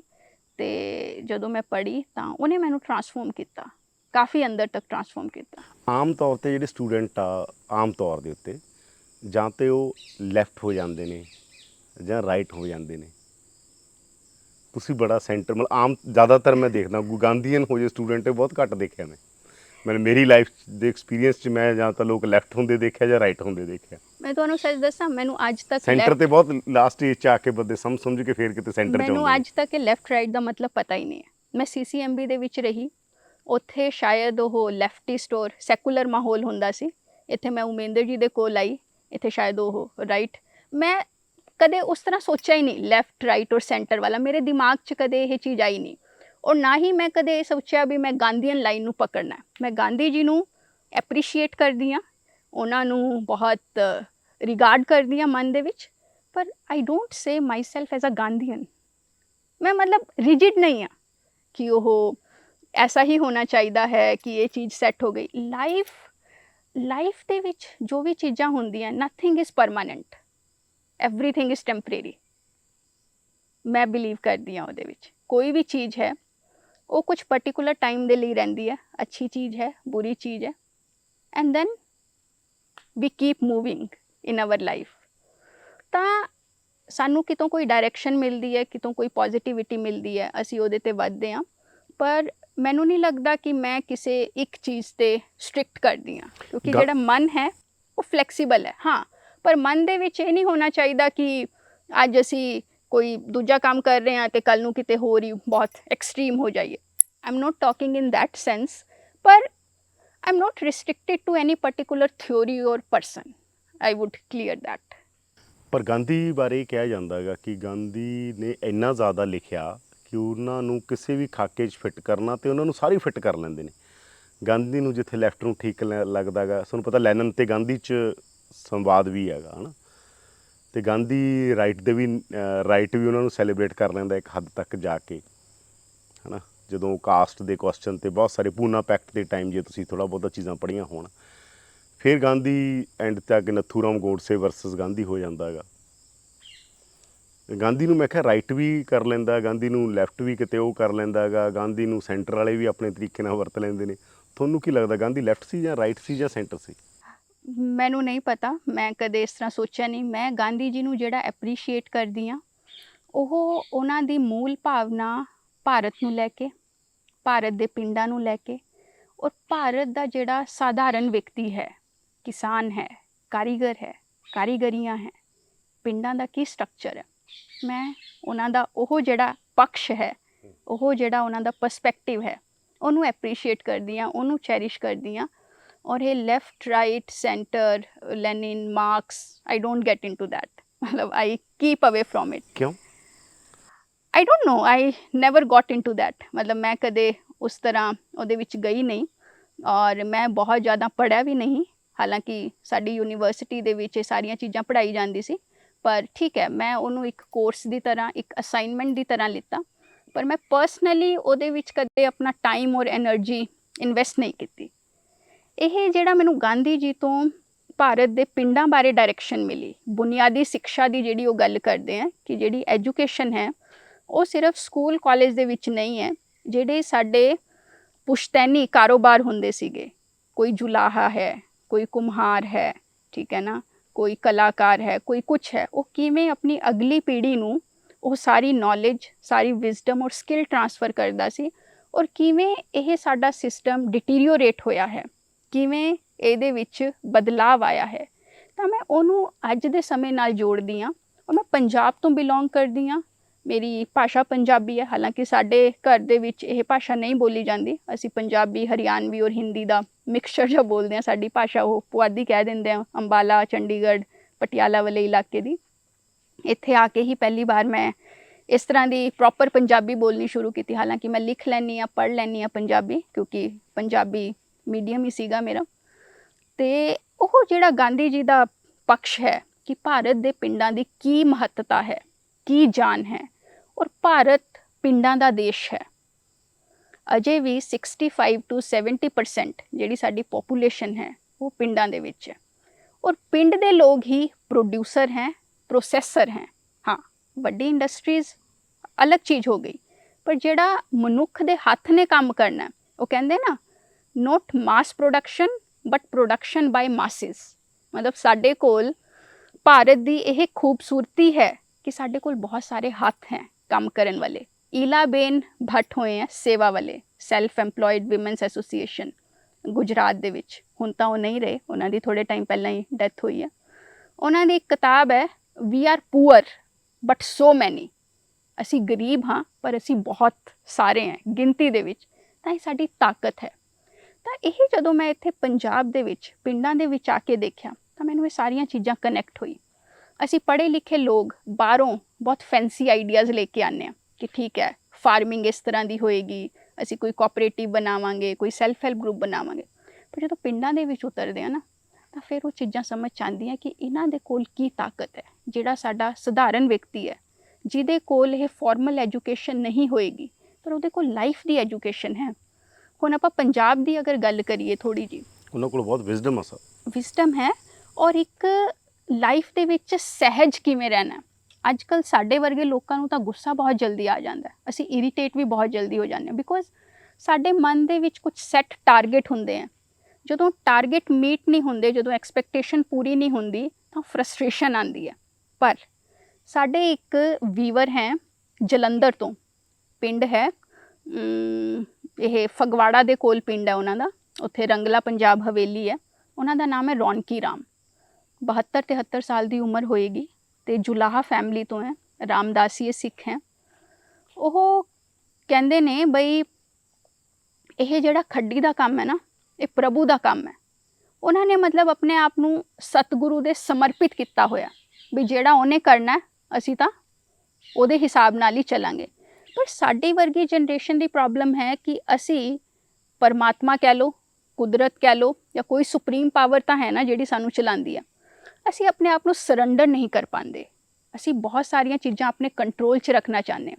ਸਾਇੰਸ ਔਰ ਟੈਕਨੋਲੋਜੀ ਦਾ ਵੀ ਇਹੀ ਹੈ, ਮਾਡਰਨਿਟੀ ਜਿਹੜਾ ਐਡਵਾਂਸਮੈਂਟ ਹੈ ਕਿ ਸਭ ਕੁਝ ਬੰਦੇ ਦੇ ਕੰਟਰੋਲ 'ਚ ਹੋਏਗਾ। ਇੱਕ ਰਿਮੋਟ ਦੀ ਤਰ੍ਹਾਂ ਹੈ, ਰਿਮੋਟ ਦਾ ਇਹ ਵਾਲਾ ਬਟਨ ਦਬਾਓ ਤਾਂ ਇਹ ਹੋ ਜਾਏਗਾ, ਉਹ ਬਟਨ ਦਬਾਓ ਤਾਂ ਉਹ ਹੋ ਜਾਏਗਾ। We are not able to surrender our selves. ਔਰ ਜਦੋਂ ਤੱਕ ਉਹ ਸਰੈਂਡਰੈਂਸ ਨਹੀਂ ਆਉਂਦੀ ਨਾ, ਤਾਂ ਲਾਈਫ ਦਾ ਜਿਹੜਾ ਇੱਕ ਅਸੈਂਸ ਹੈ, ਬੇਸਿਕ ਅਸੈਂਸ ਹੈ, ਇਮੋਸ਼ਨਸ ਹੈ, ਰਿਸਪੈਕਟ ਹੈ, ਲਵ ਹੈ, ਕੇਅਰ ਹੈ। ਹੁਣੇ ਨੇਚਰ ਦੇ ਵਿੱਚ ਅਲੱਗ-ਅਲੱਗ ਪੰਛੀਆਂ ਅਸੀਂ ਆ ਰਹੇ ਸੀਗੇ ਤਾਂ ਮੈਨੂੰ ਇੱਕ ਨੀਲੇ ਰੰਗ ਦਾ, ਫਿਰੋਜ਼ੀ ਰੰਗ ਦਾ ਇੱਕ ਪੰਛੀ ਦਿਖਿਆ। ਅਸੀਂ ਉਹ ਚੈਰਿਸ਼ ਹੀ ਨਹੀਂ ਕਰ ਪਾਉਂਦੇ because we are so occupied with our own things. I am also, ਮੈਂ ਉਹਦੇ ਤੋਂ ਕੋਈ ਬਾਹਰ ਨਹੀਂ ਹਾਂ ਕਿਉਂਕਿ ਮੈਂ ਵੀ ਉਸੇ ਸੈਟਅਪ ਦੇ ਵਿੱਚ ਆਪਰੇਟ ਕਰਦੀ ਹਾਂ। ਪਰ ਇੱਕ ਅਵੇਅਰਨੈਸ ਹੈ, ਸ਼ਾਇਦ ਆਮ ਬੰਦੇ ਨੂੰ ਤਾਂ ਉਹਦੀ ਅਵੇਅਰਨੈਸ ਵੀ ਨਹੀਂ ਹੋਏਗੀ। ਤੁਹਾਡੇ 'ਚ ਟਰਾਂਸਫੋਰਮੇਸ਼ਨ ਹੋਈ ਕੋਈ? ਹਾਂਜੀ, ਇਹ ਜਿਹੜੇ ਪਾਰਟਿਕੂਲਰ ਇਵੈਂਟਸ ਹੋਏ ਮੇਰੀ ਲਾਈਫ ਦੇ ਵਿੱਚ, ਗਾਂਧੀ ਜੀ ਨੂੰ ਪੜ੍ਹਨਾ, ਪੂਰੇ ਭਾਰਤ ਦਾ ਇੱਕ ਤਰ੍ਹਾਂ ਦਾ ਐਕਸਪੋਜ਼ਰ ਵੀ ਹੈ, ਬਹੁਤ ਜ਼ਿਆਦਾ ਨਹੀਂ। ਹੁਣ ਪਿਛਲੇ 6 ਸਾਲ ਤੋਂ ਤਾਂ ਮੈਂ ਖੇਤੀ ਵਿਰਾਸਤ ਮਿਸ਼ਨ ਦੇ ਵਿੱਚ ਹਾਂ ਔਰ ਇਹ ਪਿੰਡਾਂ ਦੇ ਵਿੱਚ ਆਸ-ਪਾਸ ਦੇ ਇਲਾਕਿਆਂ ਦੇ ਵਿੱਚ ਜਾ ਰਹੀ ਹਾਂ। ਪਰ ਉਸ ਤੋਂ ਪਹਿਲਾਂ ਮੈਂ ਕਾਫੀ ਟਰੈਵਲ ਕੀਤਾ, ਸਾਊਥ ਇੰਡੀਆ, ਗੁਜਰਾਤ, ਉੜੀਸਾ, ਰਾਜਸਥਾਨ, ਇਹ ਸਾਰਾ ਏਰੀਆ ਟਰੈਵਲ ਕੀਤਾ। ਤਾਂ ਦੇਖਿਆ ਬਿਹਾਰ ਦੇ ਵਿੱਚ ਅਸੀਂ ਗਏ, ਅਰਰੀਆ ਔਰ ਪੂਰਨੀਆ ਇਲਾਕੇ ਦੇ ਵਿੱਚ, ਤਾਂ ਸਮਝ ਆਉਂਦਾ ਕਿ ਕਿਵੇਂ ਕਿਵੇਂ ਲੋਕਾਂ ਦੇ ਸਟਰਗਲ ਹੈ। ਔਰ ਕੁਝ ਕਿਤਾਬਾਂ ਵੀ ਪੜ੍ਹੀ ਹੈ ਐਕਸਟੈਂਸਿਵਲੀ। ਤਾਂ ਮੈਂ ਇੱਕ ਵਾਰੀ ਪੰਜਾਬ ਦੀ ਗੱਲ ਕਰ ਰਹੀ ਸੀਗੀ। ਮੈਂ ਪੰਜਾਬ ਦਾ ਦੇਖੋ, ਪਿੰਡਾਂ ਦੇ ਵਿੱਚ ਅਜੇ ਵੀ ਬਹੁਤ ਪੋਟੈਂਸ਼ੀਅਲ ਹੈ। ਮੈਂ ਪੰਜਾਬ ਤੇ ਆਉਣਾਗਾ। ਹਾਂਜੀ, ਗਾਂਧੀ ਦਾ ਇੱਕ ਬਹੁਤ ਜ਼ਿਆਦਾ ਜ਼ੋਰ ਸੀ ਇਸ ਗੱਲ ਦੇ ਉੱਤੇ। ਜਦੋਂ ਇਸ ਦੇਸ਼ 'ਚ ਆਜ਼ਾਦੀ ਆਈ, ਗਾਂਧੀ ਨੇ ਕਿਹਾ ਕਾਂਗਰਸ ਭੰਗ ਕਰ ਦੇਣੀ ਚਾਹੀਦੀ ਹੈਗੀ। ਗਾਂਧੀ ਦਾ ਬਹੁਤ ਜ਼ੋਰ ਸੀ ਕਿ ਰਾਜਨੀਤੀ ਦੇ ਤੇ ਅਧਿਆਤਮ ਦਾ ਰਿਸ਼ਤਾ ਕੀ ਹੋਵੇ।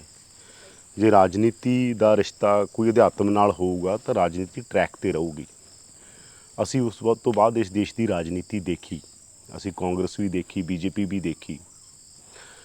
ਜਦੋਂ ਤੁਸੀਂ ਇੰਡੀਵਿਜੂਅਲ ਗੱਲ ਕਰਦੇ ਹੋ, ਅਸੀਂ ਗਾਂਧੀ ਦੇ ਹਵਾਲੇ ਨਾਲ ਗੱਲ ਕਰਦੇ ਹਾਂ, ਕਿਉਂਕਿ ਗਾਂਧੀ ਵੀ ਪਾਰਟਿਸਿਪੇਟ ਨਹੀਂ ਉਹਨਾਂ ਦਾ ਸੀਗਾ। ਤੁਹਾਨੂੰ ਪਤਾ ਜਦੋਂ ਇਸ ਦੇਸ਼ ਦੇ ਅੰਦਰ ਵੰਡ ਹੋ ਰਹੀ, ਜਦੋਂ ਇਸ ਦੇਸ਼ 'ਚ ਪ੍ਰਧਾਨ ਮੰਤਰੀ ਚੁਣਿਆ ਜਾ ਰਿਹਾ ਸੀ, ਗਾਂਧੀ ਉੱਥੇ ਬੰਗਾਲ ਬੈਠੇ ਸੀਗੇ।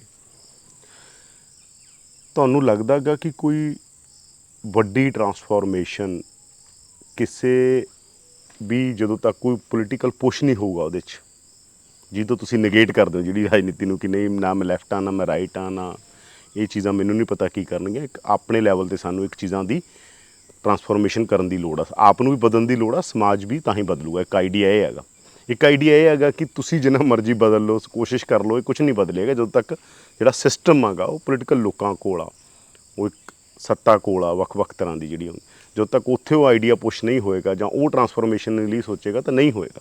ਜੇ ਮੰਨ ਲਓ ਇੱਕ ਪਾਸੇ ਇਹ ਆਈਡੀਆ ਕਿ ਲੋਕਾਂ ਦੇ ਹੱਥਾਂ 'ਚ ਰੁਜ਼ਗਾਰ, ਦੂਜੇ ਪਾਸੇ ਗਲੋਬਲਾਈਜੇਸ਼ਨ ਦਾ, ਲਿਬਰਲਾਈਜੇਸ਼ਨ ਦਾ ਉਹ ਕਨਸੈਪਟ ਆ ਜਿਹਦਾ ਆਈਡੀਆ ਇਹ ਹੈਗਾ ਕਿ ਲੋਕਾਂ ਦੇ ਹੱਥਾਂ 'ਚ ਕੰਮ ਖੋਹ ਕੇ ਵਿਹਲੇ ਕਿਵੇਂ ਕਰਨਾ, ਇਹਨਾਂ ਨੂੰ ਟੈਕਨੀਕ ਕਿਵੇਂ ਲੈ ਕੇ ਆਉਣੀ ਆ, ਤਾਂ ਤੁਹਾਨੂੰ ਲੱਗਦਾ ਇਹ ਸੰਭਵ ਆ? This is a very important question actually. ਇਹਦੇ ਵਿੱਚ ਜਿਹੜਾ ਅਧਿਆਤਮ ਹੈ, ਜਿਹੜੀ ਸਪਿਰਿਚੁਅਲਿਟੀ ਹੈ, ਜਿਹੜਾ ਆਪਣੀ ਅੰਤਰ-ਆਤਮਾ ਹੈ, ਉਹ ਸਿਰਫ ਮੈਂ ਕਹੂੰਗੀ ਰਾਜਨੀਤੀ ਦੇ ਵਿੱਚ ਨਹੀਂ। ਰਾਜਨੀਤੀ ਠੀਕ ਹੈ, ਉਹਨਾਂ ਦੇ ਕੋਲ ਇੱਕ ਤਰ੍ਹਾਂ ਦੀ ਪਾਵਰ ਆ ਜਾਂਦੀ ਹੈ 5 ਸਾਲ ਲਈ, ਜਾਂ ਕਿਸੇ ਕੋਲ 10 ਸਾਲ ਲਈ, ਜਾਂ ਕਿਸੇ ਕੋਲ 2 ਸਾਲ ਲਈ, ਰਾਈਟ। ਪਰ ਇਹ ਜਿਹੜੇ ਕੰਮ ਹੈ, ਖੇਤੀ, ਕਾਰੀਗਰੀ ਜਾਂ ਹੋਰ ਵੀ ਪਿੰਡਾਂ ਦੇ ਵਿੱਚ ਜਿਹੜੇ ਲੋਕ ਕੰਮ ਕਰਦੇ ਆ, ਇਹ ਤਾਂ ਹਮੇਸ਼ਾ ਚੱਲਦੇ ਰਹਿਣ ਵਾਲੇ ਆ। ਅੱਜ ਮੰਨ ਲਓ ਮੈਂ ਪੋਲੀਟਿਕਸ ਦੇ ਵਿੱਚ ਹਾਂ, ਹੋ ਸਕਦਾ 5 ਸਾਲ ਬਾਅਦ ਮੈਂ ਪੋਲੀਟਿਕਸ ਦੇ ਵਿੱਚ ਨਾ ਹੋਵਾਂ। ਇਹ ਇੱਕ ਇਨਸਾਨ ਨੂੰ ਸਮਝਣ ਦੀ ਗੱਲ ਹੈ, ਇਨਸਾਨੀਅਤ ਨੂੰ ਸਮਝਣ ਦੀ ਗੱਲ ਹੈ। ਉਹਦਾ ਕੁਦਰਤ ਦੇ ਨਾਲ ਕੀ ਰਿਸ਼ਤਾ ਹੈ, ਉਹਦੀਆਂ ਮਾਨਯਤਾਵਾਂ ਕੀ ਨੇ, ਉਹ ਆਪਣੇ ਦੇਸ਼ ਨੂੰ, ਆਪਣੇ ਸਮਾਜ ਨੂੰ, ਆਪਣੇ ਧਰਮ ਨੂੰ ਕਿਵੇਂ ਲੈਂਦਾ। ਮੈਂ ਇੱਥੇ ਧਰਮ ਦੀ ਗੱਲ, ਹਿੰਦੂ ਸਿੱਖ ਵਾਲੇ ਧਰਮ ਦੀ ਗੱਲ ਨਹੀਂ ਕਰ ਰਹੀ। ਇੱਕ ਵ੍ਰਿਕਸ਼, ਇੱਕ ਦਰਖਤ, ਉਹਦਾ ਧਰਮ ਹੈ ਛਾਂ ਦੇਣਾ। ਪਾਣੀ ਦਾ ਧਰਮ ਹੈ ਪਿਆਸ ਮਿਟਾਣਾ। ਰੋਟੀ ਦਾ ਧਰਮ ਹੈ ਭੁੱਖ ਮਿਟਾਣਾ। ਖੇਤਾਂ ਦਾ ਧਰਮ ਹੈ ਪੈਦਾ ਕਰਨਾ, ਅਨਾਜ ਪੈਦਾ ਕਰਨਾ। ਕਿਸਾਨ ਦਾ ਧਰਮ ਹੈ ਉਹਦੇ ਵਿੱਚੋਂ ਚੰਗੀ ਉਪਜਾਊ ਚੀਜ਼ਾਂ ਪੈਦਾ ਕਰਨਾ। ਕਾਰੀਗਰਾਂ ਦਾ ਧਰਮ ਹੈ ਉਹਨੂੰ ਪ੍ਰੋਸੈਸ ਕਰਕੇ ਸਮਾਜ ਦੇ ਵਿੱਚ ਉਪਯੋਗੀ ਵਸਤਾਂ ਬਣਾਉਣਾ।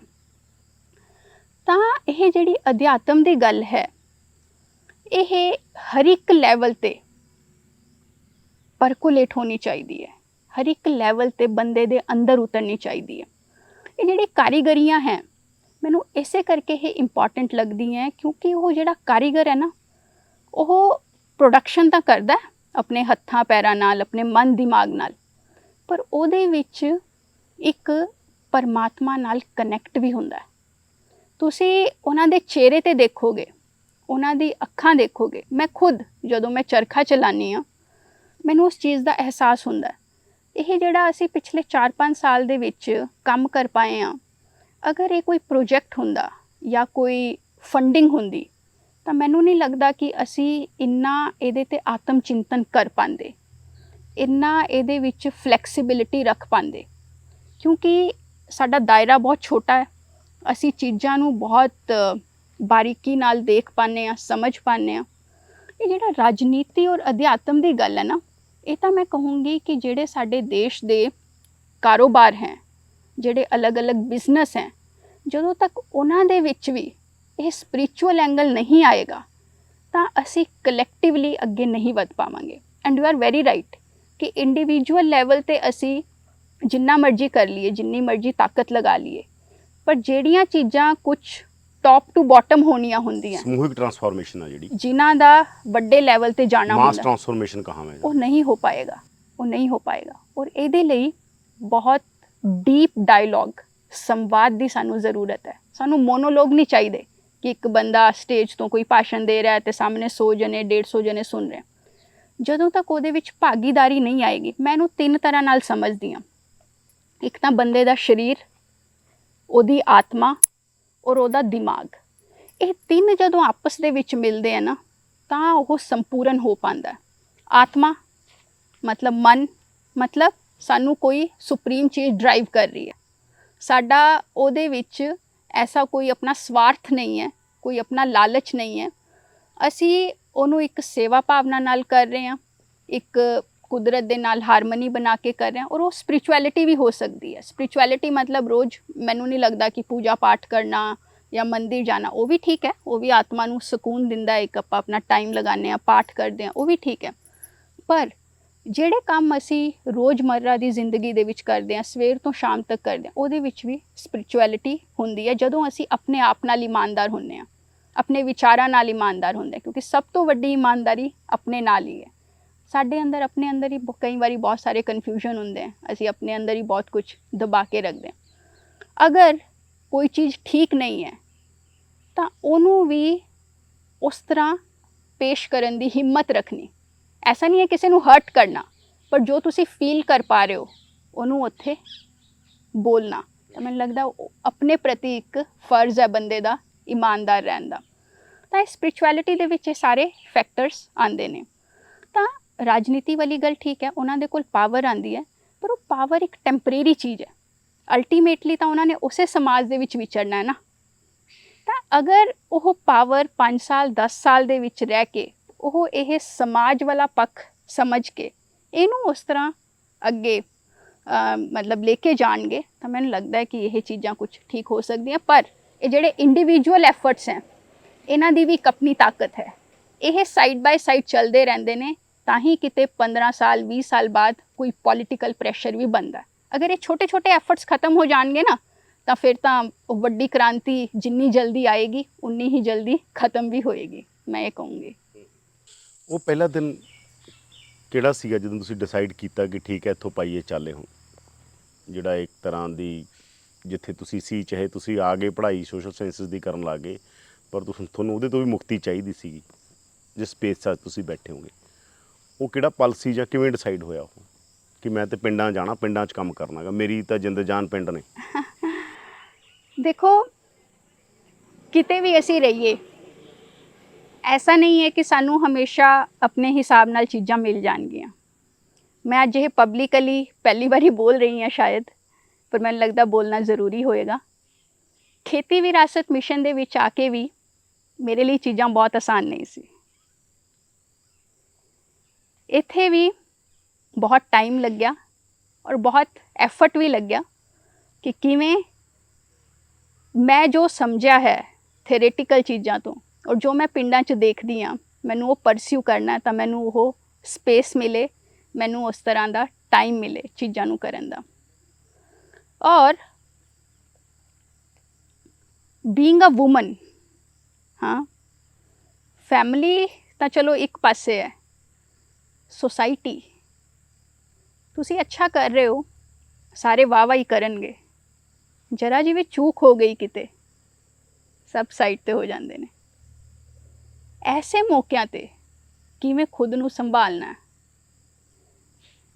ਜਦੋਂ ਕੋਈ ਫੈਮਿਲੀ ਸਪੋਰਟ ਨਾ ਹੋਵੇ ਜਾਂ ਕੋਈ ਅਦਰਵਾਈਜ਼ ਸਪੋਰਟ ਨਾ ਹੋਵੇ, ਔਰ ਉਹਦੇ ਵਿੱਚ ਉਹ ਕਲੈਰਿਟੀ ਰੱਖਣੀ ਕਿ ਇਹੀ ਕਰਨਾ ਹੈ ਜੋ ਕਰ ਰਹੇ ਹਾਂ। ਉਹਦੇ ਵਿੱਚ ਮਤਲਬ ਠੀਕ ਹੈ, ਥੋੜ੍ਹਾ ਬਹੁਤਾ ਮਨ ਕਦੇ ਹੁੰਦਾ ਹੈ, ਉਦਾਸ ਵੀ ਹੁੰਦਾ, ਕਦੇ ਕਈ ਤਰ੍ਹਾਂ ਦੇ ਕੁਝ ਕਨਫਿਊਜ਼ਨ ਵੀ ਆ ਜਾਂਦੇ ਹਨ ਲਾਈਫ ਦੇ ਵਿੱਚ, ਪਰ ਉਹਨੂੰ ਇੱਕ ਆਪਣਾ ਮਤਲਬ ਆਈ ਵੁਡਨਟ ਸੇ ਅ ਗੋਲ ਔਰ ਟਾਰਗੇਟ, ਪਰ ਇੱਕ ਲਾਈਫ ਦਾ ਉਦੇਸ਼ ਕਿ ਲਾਈਫ ਦੇ ਵਿੱਚ ਇਹ ਚੀਜ਼ ਬਹੁਤ ਜ਼ਰੂਰੀ ਹੈ, ਉਹਦੇ ਵਿੱਚ ਇੱਕ ਇਮੋਸ਼ਨਲ ਕਨੈਕਟ ਰੱਖਣਾ। ਤਾਂ ਜਦੋਂ ਇੱਥੇ 2018 ਦੇ ਵਿੱਚ ਮੈਂ ਆਈ, ਮੈਨੂੰ ਸ਼ੁਰੂ ਦੇ ਵਿੱਚ ਆਰਗੈਨਿਕ ਕਿਚਨ ਗਾਰਡਨ ਦੇ ਕੰਮ ਨਾਲ ਜੋੜਿਆ ਗਿਆ, ਜਿਹੜਾ ਅਸੀਂ ਬੀਬੀਆਂ ਦੇ ਨਾਲ ਕਰਦੇ ਹਾਂ। ਉਹ ਫਰੀਦਕੋਟ ਔਰ ਬਰਨਾਲਾ ਜ਼ਿਲ੍ਹਾ ਸੀਗਾ, ਅਤੇ ਉੱਥੇ ਜਾ ਕੇ ਉਹਨਾਂ ਤੋਂ ਸੀਜ਼ਨਲ ਵੈਜੀਟੇਬਲਸ ਕਲਟੀਵੇਟ ਕਰਾਉਣੀ। ਪਰ ਮੈਂ ਪਿੰਡਾਂ ਦੇ ਵਿੱਚ ਜਾ ਕੇ ਕੁਛ ਹੋਰ ਹੀ ਦੇਖਦੀ ਸੀ। ਪਿੰਡਾਂ ਦੇ ਵਿੱਚ ਚਰਖਾ, ਖੱਡੀ, ਦਰੀਆਂ, ਬੀਬੀਆਂ ਦੇ ਕੋਲ ਕੀ ਤਾਕਤ ਹੈ, ਉਹਨਾਂ ਦੇ ਹੱਥ ਦੇ ਵਿੱਚ ਕੀ ਹੁਨਰ ਹੈ। ਤਾਂ ਮੈਨੂੰ ਲੱਗਦਾ 6 ਮਹੀਨੇ 8 ਮਹੀਨੇ ਬਾਅਦ ਹੀ ਮੈਨੂੰ ਕਲੀਅਰ ਹੋ ਗਿਆ ਸੀ ਕਿ ਮੈਂ ਗ੍ਰਾਮ ਸਵਰਾਜ ਦਾ ਜਿਹੜਾ ਕੰਸੈਪਟ ਮੇਰੇ ਮਨ ਦੇ ਵਿੱਚ ਸੀਗਾ ਕਿ ਅਲੱਗ-ਅਲੱਗ ਕਾਰੀਗਰੀਆਂ ਹੈ, ਅਲੱਗ-ਅਲੱਗ ਲੋਕ ਹੈ, ਉਹਨਾਂ ਨੂੰ ਸਮਝਣਾ। ਮੈਂ ਉਮੇਂਦਰ ਜੀ ਦੇ ਸਾਹਮਣੇ ਪ੍ਰਸਤਾਵ ਰੱਖਿਆ, ਮੈਂ ਇਸ ਡਾਇਰੈਕਸ਼ਨ 'ਚ ਕੰਮ ਕਰਨਾ। ਪਰ ਉਹ ਅਸੀਂ ਕੋਈ 1 ਸਾਲ 1.5 ਸਾਲ ਦੇ ਬਾਅਦ ਹੀ ਕਰ ਪਾਏ, ਕਿਉਂਕਿ ਸੰਸਥਾ ਦੀ ਹੋਰ ਵੀ ਰਿਕੁਆਇਰਮੈਂਟਸ ਹੁੰਦੀਆਂ, ਹੋਰ ਵੀ ਚੀਜ਼ਾਂ ਹੁੰਦੀਆਂ, ਔਰ ਸਮੇਂ-ਸਮੇਂ ਦੇ ਉੱਤੇ ਆਪਣੇ ਹਿਸਾਬ ਨਾਲ ਚੀਜ਼ਾਂ ਨੂੰ ਮੋਲਡ ਕਰਨਾ ਜਾਂ ਆਪਣੇ ਆਪ ਨੂੰ ਚੀਜ਼ਾਂ ਦੇ ਮੁਤਾਬਕ ਮੋਲਡ ਕਰਨਾ, ਤਾਂ ਉਹ ਪ੍ਰਕਿਰਿਆ ਅਜੇ ਵੀ ਚੱਲ ਰਹੀ ਹੈ। ਅਸੀਂ ਮੈਂ ਕਿਹਾ ਉਹ ਦਿਨ ਕਿਹੜਾ ਸੀ ਪਹਿਲਾਂ ਜਦੋਂ ਮੈਂ ਤੁਹਾਡੇ ਤੋਂ ਪੁੱਛ ਰਿਹਾ ਸੀ, ਜਦੋਂ ਕਰਿਆ ਵੀ ਹਾਂ ਨਹੀਂ ਇਹੀ ਕਰਨਾ ਹੁਣ? ਦਿਨ ਐਸਾ ਨਹੀਂ ਸੀਗਾ, ਕੁਛ ਦਿਨ ਚੱਲ ਰਹੀ ਟਾਈਮ 18 ਜਦੋਂ ਚੱਲ ਰਿਹਾ ਡਿਸਾਈਡ ਸੀ। ਕੀਤਾ ਕਿ ਇੱਥੇ ਆ ਜਾਣਾ। ਹਾਂ, ਮੈਂ ਜਦੋਂ ਇੰਟਰਨਸ਼ਿਪ ਕਰਕੇ ਗਈ KVM ਤੋਂ ਉਦੋਂ 2017 ਬਣ ਗਿਆ ਸੀ ਵੀ ਇਹੀ ਹਾਂ, ਕਰਨਾ। ਉਦੋਂ ਹੀ ਮੈਂ ਡਿਸਾਈਡ ਕਰ ਲਿਆ ਸੀ ਕਿ ਮੈਂ KVM ਦੇ ਵਿੱਚ ਹੀ ਆਉਂਗੀ। ਇਹ ਘਰਦਿਆਂ ਨੂੰ ਦੱਸਿਆ ਸੀ? ਦੱਸਿਆ ਸੀਗਾ ਬਟ ਇਹਦਾ ਵਿਰੋਧ ਸੀ ਘਰੇ? ਵਿਰੋਧ ਨਹੀਂ ਸੀ, ਪਰ ਸਪੋਰਟ ਵੀ ਨਹੀਂ ਸੀ, ਕਿਉਂਕਿ ਉਹਨਾਂ ਦਾ ਕਹਿਣਾ ਸੀਗਾ ਕਿ ਇੱਥੇ ਕੀ ਮਿਲੇਗਾ, ਇੱਥੇ ਕੀ ਕੰਮ ਹੈ ਇਹ ਕਿਸਾਨਾਂ ਨਾਲ, ਬਿਕੋਜ਼ ਦੇ ਵਰ ਐਕਸਪੈਕਟਿੰਗ ਕਿ ਮੈਂ ਕੋਈ ਆਫਿਸ ਜੌਬ ਕਰਾਂ ਜਿੱਥੇ ਬੈਠ ਕੇ ਕੋਈ ਕੰਪਿਊਟਰ ਵਰਕ ਹੋਏ ਔਰ ਆਰਾਮ ਨਾਲ ਕਰੋ ਔਰ ਅੱਛੇ ਖਾਸੇ ਪੈਸੇ ਆਣ। ਪਰ ਠੀਕ ਹੈ, ਉਹ ਘਰ ਵਾਲਿਆਂ ਨੂੰ ਸਮਝਾਉਣਾ ਮੇਰੇ ਲਈ ਥੋੜ੍ਹਾ ਆਸਾਨ ਹੋ ਗਿਆ ਸੀ, ਕਿਉਂਕਿ ਮੇਰੀ ਪਿਛਲੀ ਜਿਹੜੀ 7-8 ਸਾਲ ਦੀ ਜਰਨੀ ਸੀਗੀ ਉਹਨੇ ਮੈਨੂੰ ਉਨਾ ਆਤਮ ਬਲ ਦੇ ਦਿੱਤਾ ਸੀਗਾ। ਅਤੇ KVM ਦੇ ਵਿੱਚ ਆਉਣ ਤੋਂ ਬਾਅਦ ਵੀ ਚੀਜ਼ਾਂ ਬਹੁਤ ਅੱਛਾ ਸਪੋਰਟ ਰਿਹਾ, ਐਸਾ ਕੋਈ ਸਟਰਗਲ ਨਹੀਂ ਮੈਨੂੰ ਕਰਨਾ ਪਿਆ, ਕੋਈ ਬਹੁਤ ਵੱਡਾ ਚੈਲੰਜ ਵੀ ਨਹੀਂ ਸੀ। ਪਰ ਇੱਕ ਲੜਕੀ ਹੋਣ ਦੇ ਨਾਤੇ, ਇੱਕ ਮਹਿਲਾ ਹੋਣ ਦੇ ਨਾਤੇ ਸਮਾਜ ਦੇ ਵਿੱਚ ਚੈਲੰਜ ਤਾਂ ਹੈ। ਜਿਵੇਂ ਇਟਸ ਨਾਟ ਦੈਟ ਈਜ਼ੀ। ਜਿਵੇਂ ਤੁਸੀਂ ਕਿਤੇ ਬਾਹਰ ਅੰਦਰ ਜਾਣਾ ਹੋਵੇ, ਤੁਸੀਂ ਕਿਤੇ ਕੋਈ ਕੰਮ ਕਰਨਾ ਹੋਵੇ, ਔਰ ਜਿਵੇਂ ਮੈਂ ਉਹ ਪਹਿਲਾਂ ਵੀ ਮੈਂਸ਼ਨ ਕੀਤਾ, ਅੱਛੇ ਦੇ ਵਿੱਚ ਹਰ ਕੋਈ ਸਾਥ ਹੁੰਦਾ, ਪਰ ਜਿਵੇਂ ਹੀ ਕੁਝ ਹੋਇਆ ਤਾਂ ਪੀਪਲ ਡੋਂਟ ਕਮ ਫੋਰਵਰਡ, ਤਾਂ ਇੱਕ ਫੈਕਟਰ ਹੈ। ਔਰ ਅਜੇ ਵੀ ਸਾਡਾ ਸਮਾਜ ਇਟਸ ਮੈਨਸ ਵਰਲਡ, ਮੈਂ ਉਹਨੂੰ ਇਗਨੋਰ ਨਹੀਂ ਕਰਦੀ। ਇਟ ਇਜ਼ ਫੈਮਿਲੀ ਤੋਂ ਸ਼ੁਰੂ ਹੋ ਕੇ ਵਰਕਿੰਗ ਸਪੇਸ ਐਵਰੀਵੇਅਰ। ਪਰ ਠੀਕ ਹੈ, ਮਤਲਬ ਮੈਨੂੰ ਕਿਸੇ ਦੇ ਨਾਲ ਕੋਈ ਸ਼ਿਕਾਇਤ ਨਹੀਂ ਹੈ ਜਾਂ ਮੇਰੀ ਕਿਸੇ ਤੋਂ ਕੋਈ ਐਕਸਪੈਕਟੇਸ਼ਨ ਵੀ ਨਹੀਂ ਹੈ, ਕਿਉਂਕਿ ਮੈਨੂੰ ਲੱਗਦਾ ਹੈ ਕਿ ਅਗਰ ਮੇਰੀ ਧਰਾਤਲ ਮਜ਼ਬੂਤ ਹੋਏਗੀ, ਮੇਰੇ ਪੈਰ, ਮੇਰੀ ਨੀਂਵ ਦੇ ਵਿੱਚ ਤਾਕਤ ਹੋਏਗੀ ਤਾਂ ਠੀਕ ਹੈ। ਤੁਸੀਂ ਗਾਂਧੀਅਨ ਹੋਣ ਦੇ ਨਾਲ ਆਰਟੀਕੂਲੇਟ ਫੈਮਿਨਿਸਟ ਵੀ ਹੋ? ਨਹੀਂ, ਐਸਾ ਕੁਛ ਨਹੀਂ ਹੈ। ਮੈਂ ਉਹ ਜੈਂਡਰ ਡਿਸਕ੍ਰਿਮੀਨੇਸ਼ਨ ਔਰ ਇਹ ਫੈਮਿਨਿਜ਼ਮ ਦੇ ਵਿੱਚ ਨਹੀਂ ਜਾਂਦੀ। ਨੇ ਤੁਸੀਂ ਕਹਿੰਦੇ this is men's world. It's men's world ਮਤਲਬ ਜਿਸ ਤਰ੍ਹਾਂ ਦੀ ਸੋਸਾਇਟੀ ਦੇ ਵਿੱਚ ਅਸੀਂ ਆਪਰੇਟ ਕਰਦੇ ਹਾਂ, ਜਿਸ ਤਰ੍ਹਾਂ ਦੇ ਹਿਸਾਬ ਨਾਲ ਚੀਜ਼ਾਂ ਹੁੰਦੀਆਂ, ਮੈਂ ਉਸ ਐਂਗਲ ਤੋਂ ਕਹਿ ਰਹੀ ਹਾਂ। Men are also important, it's not like ਕਿ only women are important, they both have their equal space, right. ਬੰਦਿਆਂ ਤੋਂ ਬਿਨਾਂ ਵੀ ਨਹੀਂ ਹੋ ਸਕਦਾ, ਬੀਬੀਆਂ ਤੋਂ ਬਿਨਾਂ ਵੀ ਨਹੀਂ ਹੋ ਸਕਦਾ, ਪਰ ਇੱਕ ਆਮ ਸਮਾਜ ਦੇ ਵਿੱਚ ਜਿਵੇਂ ਮੈਂ ਹੁਣ ਵੀ ਲੇਡੀਜ਼ ਦੇ ਨਾਲ ਕੰਮ ਕਰਦੀ ਹਾਂ, ਛੋਟੀ ਲੜਕੀਆਂ ਹੈ ਮੇਰੇ ਕੋਲ, ਕੋਈ 18 ਸਾਲ ਦੀ 20 ਸਾਲ ਦੀ ਲੜਕੀ ਆਂਦੀ ਮੈਂ ਹੈ। ਬੜਾ ਥਿਓਰੈਟੀਕਲੀ ਪੁੱਛਿਆ ਦਰਅਸਲ, ਗਾਂਧੀਅਨ ਕਨਸੈਪਟ ਤੇ ਫੈਮਿਨਿਸਟ ਬੇਸਿਕਲੀ ਵੈਸਟ ਦਾ ਤੋਂ ਸ਼ੁਰੂ ਹੋਇਆ ਕਨਸੈਪਟ ਹੈ, ਨਾ। ਮੈਂ ਤਾਂ ਪੁੱਛ ਰਿਹਾ ਤੁਹਾਨੂੰ ਕਿ ਤੁਹਾਨੂੰ ਫੈਮਿਨਿਸਟ ਹੋਣ ਨਾਲ ਫਿਰ ਪ੍ਰੋਬਲਮ ਆ ਕੋਈ, ਕਿਉਂਕਿ ਆਈ ਵੁਡਨਟ ਆਨਸਰ ਇਟ, ਮਤਲਬ ਆਈ ਡੋਂਟ ਗੈਟ ਇਨਟੂ ਇਟ। ਮੈਂ ਇੱਕ ਆਪਣੀ ਜਰਨੀ ਦੇ ਹਿਸਾਬ ਨਾਲ ਤੁਹਾਨੂੰ ਦੱਸ ਰਹੀ ਸੀਗੀ, ਔਰ ਅੱਜ ਕੱਲ੍ਹ ਜਿਹੜੀ ਮੇਰੇ ਕੋਲ ਕੁੜੀਆਂ ਆਉਂਦੀਆਂ ਜਾਂ ਮੇਰੇ ਕੋਲ ਹੋਰ ਲੇਡੀਜ਼ ਆਉਂਦੀਆਂ, ਤਾਂ ਉਹਨਾਂ ਨੂੰ ਵੀ ਉਸ ਤਰ੍ਹਾਂ ਦੇ ਚੈਲੰਜ ਫੇਸ ਕਰਨੇ ਪੈਂਦੇ ਹੈ। ਮੈਂ ਇਹਨੂੰ ਉਸ ਦ੍ਰਿਸ਼ਟੀ ਨਾਲ ਕਹਿ ਰਹੀ ਹਾਂ। ਉਹ ਫੈਮਿਨਿਜ਼ਮ ਹੋਣਾ ਔਰ ਉਹ ਸਾਰੀਆਂ ਚੀਜ਼ਾਂ, ਆਈ ਵੋਂਟ ਐਡਰੈਸ ਦੈਟ। ਅੱਛਾ, ਕੀ ਚੈਲੰਜਸ ਜਿਹੜੇ ਤੁਸੀਂ ਕਿਹਾ ਘਰੋਂ ਕੀ ਮਤਲਬ ਹੁਣ ਵੀ, ਜਿਵੇਂ ਤੁਸੀਂ ਅਨਮੈਰਿਡ ਹੋ, ਤੁਸੀਂ ਆਪਣੇ ਤਰੀਕੇ ਨਾਲ ਜੀ ਰਹੇ ਹੋ, ਜੋ ਤੁਹਾਨੂੰ ਠੀਕ ਲੱਗਿਆ ਜ਼ਿੰਦਗੀ ਤੁਸੀਂ ਉਹ ਕਰ ਰਹੇ ਹੋਗੇ, ਕਿੰਨਾ ਔਖਾ ਗਾ ਹੁਣ ਵੀ ਜਿਸ ਸਟੇਜ 'ਤੇ ਤੁਸੀਂ ਖੜ੍ਹੇ ਹੋ? ਦੇਖੋ, ਐਸਾ ਕੁਝ ਔਖਾ ਸੌਖਾ ਦੀ ਕੋਈ ਐਗਜ਼ੈਕਟ ਡੈਫੀਨੇਸ਼ਨ ਨਹੀਂ ਹੈ। ਫੇਸਿਸ ਹੁੰਦੇ ਆ ਲਾਈਫ ਦੇ ਵਿੱਚ, it's never that easy, it's never that tough, ਪਰ ਇੱਕ ਜਿਹੜਾ ਜਨਰਲ ਐਟਮੋਸਫੇਅਰ ਹੈ ਅਜੇ ਵੀ ਸਾਡੇ ਸਮਾਜ ਦੇ ਵਿੱਚ, ਲੜਕੀਆਂ ਨੂੰ ਅਗਰ ਉਹ ਕਿੰਨਾ ਵੀ ਸਹੀ ਕਰ ਲੈਣ, ਠੀਕ ਹੈ, ਪਰ ਫਿਰ ਵੀ ਉਹਨਾਂ ਦੇ ਉੱਤੇ ਇੱਕ ਹੁੰਦਾ ਹੈ ਕਿ you should be dependent on someone, they can not be on their own. ਇਹ ਫੈਮਿਲੀ ਦੇ ਵੱਲੋਂ ਵੀ ਆਉਂਦਾ, ਇਹ ਸਮਾਜ ਦੇ ਵੀ ਅਲੱਗ-ਅਲੱਗ ਹਿੱਸਿਆਂ ਦੇ ਵਿੱਚੋਂ ਆਉਂਦਾ। ਮੈਂ ਖੁਦ ਵੀ ਫੀਲ ਕੀਤਾ, ਔਰ ਜਿਹੜੀ ਮੇਰੇ ਨਾਲ ਲੜਕੀਆਂ ਹੈ ਉਹਨਾਂ ਨੂੰ ਵੀ ਇਸ ਫੇਸ ਤੋਂ ਗੁਜ਼ਰਨਾ ਪੈਂਦਾ। ਐਸੀ ਕੋਈ ਵੱਡੀ ਸ਼ਿਕਾਇਤ ਨਹੀਂ ਹੈ ਕਿਸੇ ਦੇ ਨਾਲ, ਜਾਂ ਕੋਈ ਬਹੁਤ ਵੱਡਾ ਚੈਲੰਜ ਵੀ ਨਹੀਂ ਹੈ। I am just trying to express myself ਕਿ ਦਿਸ ਐਗਜ਼ਿਸਟ, ਅਜੇ ਵੀ ਹੈ ਇਹ ਚੀਜ਼, ਔਰ ਮੇਰੇ ਕੋਲ ਅਜੇ ਇਹਦਾ ਕੋਈ ਸੋਲਿਊਸ਼ਨ ਜਾਂ ਆਨਸਰ ਨਹੀਂ ਹੈ, ਬਟ ਠੀਕ ਹੈ, we are dealing with it. ਕਦੇ ਨਿਰਾਸ਼ ਹੋਏ ਹੋ? ਕਦੇ ਐਂ ਲੱਗਿਆ ਕਿ ਜੋ ਕਰਨਾ ਹੈ ਬਹੁਤ ਔਖਾ, ਛੱਡੋ ਪਰਾਂ, ਉਹ ਕੰਫਰਟ ਜ਼ੋਨ ਜਾਂਦੇ ਅਸੀਂ 'ਚ ਕਦੇ ਲੱਗਿਆ ਵੀ ਕੁਇਟ ਕਰਨ ਨੂੰ ਜੀ ਕੀਤਾ ਹੋਵੇ? ਨਹੀਂ, ਕੁਇਟ ਨਹੀਂ, ਕਿਉਂਕਿ ਜਦੋਂ ਤੁਸੀਂ ਇਹਨੂੰ ਆਪਣੀ ਲਾਈਫ ਦਾ ਪਰਪਸ ਬਣਾ ਲਿਆ, ਤੁਹਾਡੇ ਉੱਤੇ ਇੱਕ ਸੋਸ਼ਲ ਰਿਸਪੌਂਸਿਬਿਲਿਟੀ ਆ ਜਾਂਦੀ ਹੈ। ਅਗਰ ਮੇਰਾ ਮਨ ਉਦਾਸ ਹੈ, ਮੇਰੇ ਨਾਲ 15 ਲੇਡੀਜ਼ हैं, मैं ਉਹਨਾਂ ਨੂੰ ਉਦਾਸ ਨਹੀਂ ਕਰ ਸਕਦੀ ਆਪਣੇ ਮਨ ਦੇ ਕਾਰਨ। I have a responsibility towards them because they are here because of me. ਤਾਂ ਮੈਨੂੰ ਆਪਣੇ ਆਪ ਨੂੰ ਠੀਕ ਕਰਨਾ ਹੀ ਪਏਗਾ। ਮੈਂ ਵੀ ਇੱਕ ਮਨੁੱਖ ਹਾਂ, ਮੇਰੇ ਅੰਦਰ ਵੀ ਇਮੋਸ਼ਨਸ ਦਾ ਅਪ ਐਂਡ ਡਾਊਨ ਹੁੰਦਾ, ਠੀਕ ਹੈ। I have to deal with it. ਮੈਂ ਇਹ ਨਹੀਂ ਕਹਿੰਦੀ ਕਿ ਮੈਂ ਬਹੁਤ ਸਟਰੋਂਗ ਹਾਂ ਜਾਂ ਕੁਛ ਵੀ ਔਰ ਹਮੇਸ਼ਾ ਐਸੇ ਹੀ ਰਹਿਣਾ, ਬਟ ਠੀਕ ਹੈ, ਉਹ ਫੀਲਿੰਗਸ ਹਰ ਇਨਸਾਨ ਦੇ ਵਿੱਚ ਹੁੰਦੀ ਹੈ। ਅਤੇ ਨਿਰਾਸ਼ਾ ਤਾਂ ਦੇਖੋ ਜ਼ਿੰਦਗੀ ਦਾ ਹਿੱਸਾ ਹੈ। ਆਸ਼ਾ ਔਰ ਨਿਰਾਸ਼ ਹੁੰਦੇ ਆਪਾਂ, ਪਰ ਹਤਾਸ਼ ਨਹੀਂ ਹੋਣਾ। ਇਹ ਮੈਂ ਸਿੱਖਿਆ ਹੈ ਸੈਮਡੋਂਗ ਰਿਨਪੋਚੇ ਜੀ ਤੋਂ, ਜਿਹੜੇ ਤਿੱਬਤ ਦੇ ਪ੍ਰਧਾਨ ਮੰਤਰੀ ਰਹੇ ਹੈ। ਪਵਨ ਗੁਪਤਾ ਜੀ ਹੈ ਮਸੂਰੀ ਦੇ ਵਿੱਚ, ਉਹ ਇੱਕ ਕਿੱਸਾ ਸੁਣਾਉਂਦੇ ਆ ਕਿ ਇੱਕ ਵਾਰੀ ਉਹ ਰਿਨਪੋਚੇ ਜੀ ਦੇ ਕੋਲ ਗਏ, ਅਤੇ रिम्पोचे जी ने कहा भाई मैं निराश ज़रूर हूँ पर मैं हताश नहीं हूँ। ये जो हमारे आसपास चल रहा है, मॉडर्निटी, इंडस्ट्रियलाइजेशन, एजुकेशन का जो कुछ भी हो रहा है, मैं इस सबको देख के निराश ज़रूर होता हूँ पर मैं हारा हुआ महसूस नहीं करता। जे असी हार गए फिर तो नहीं बन पाएगी ना गल। निराशा अज है, शाम तक ठीक हो जाएगी।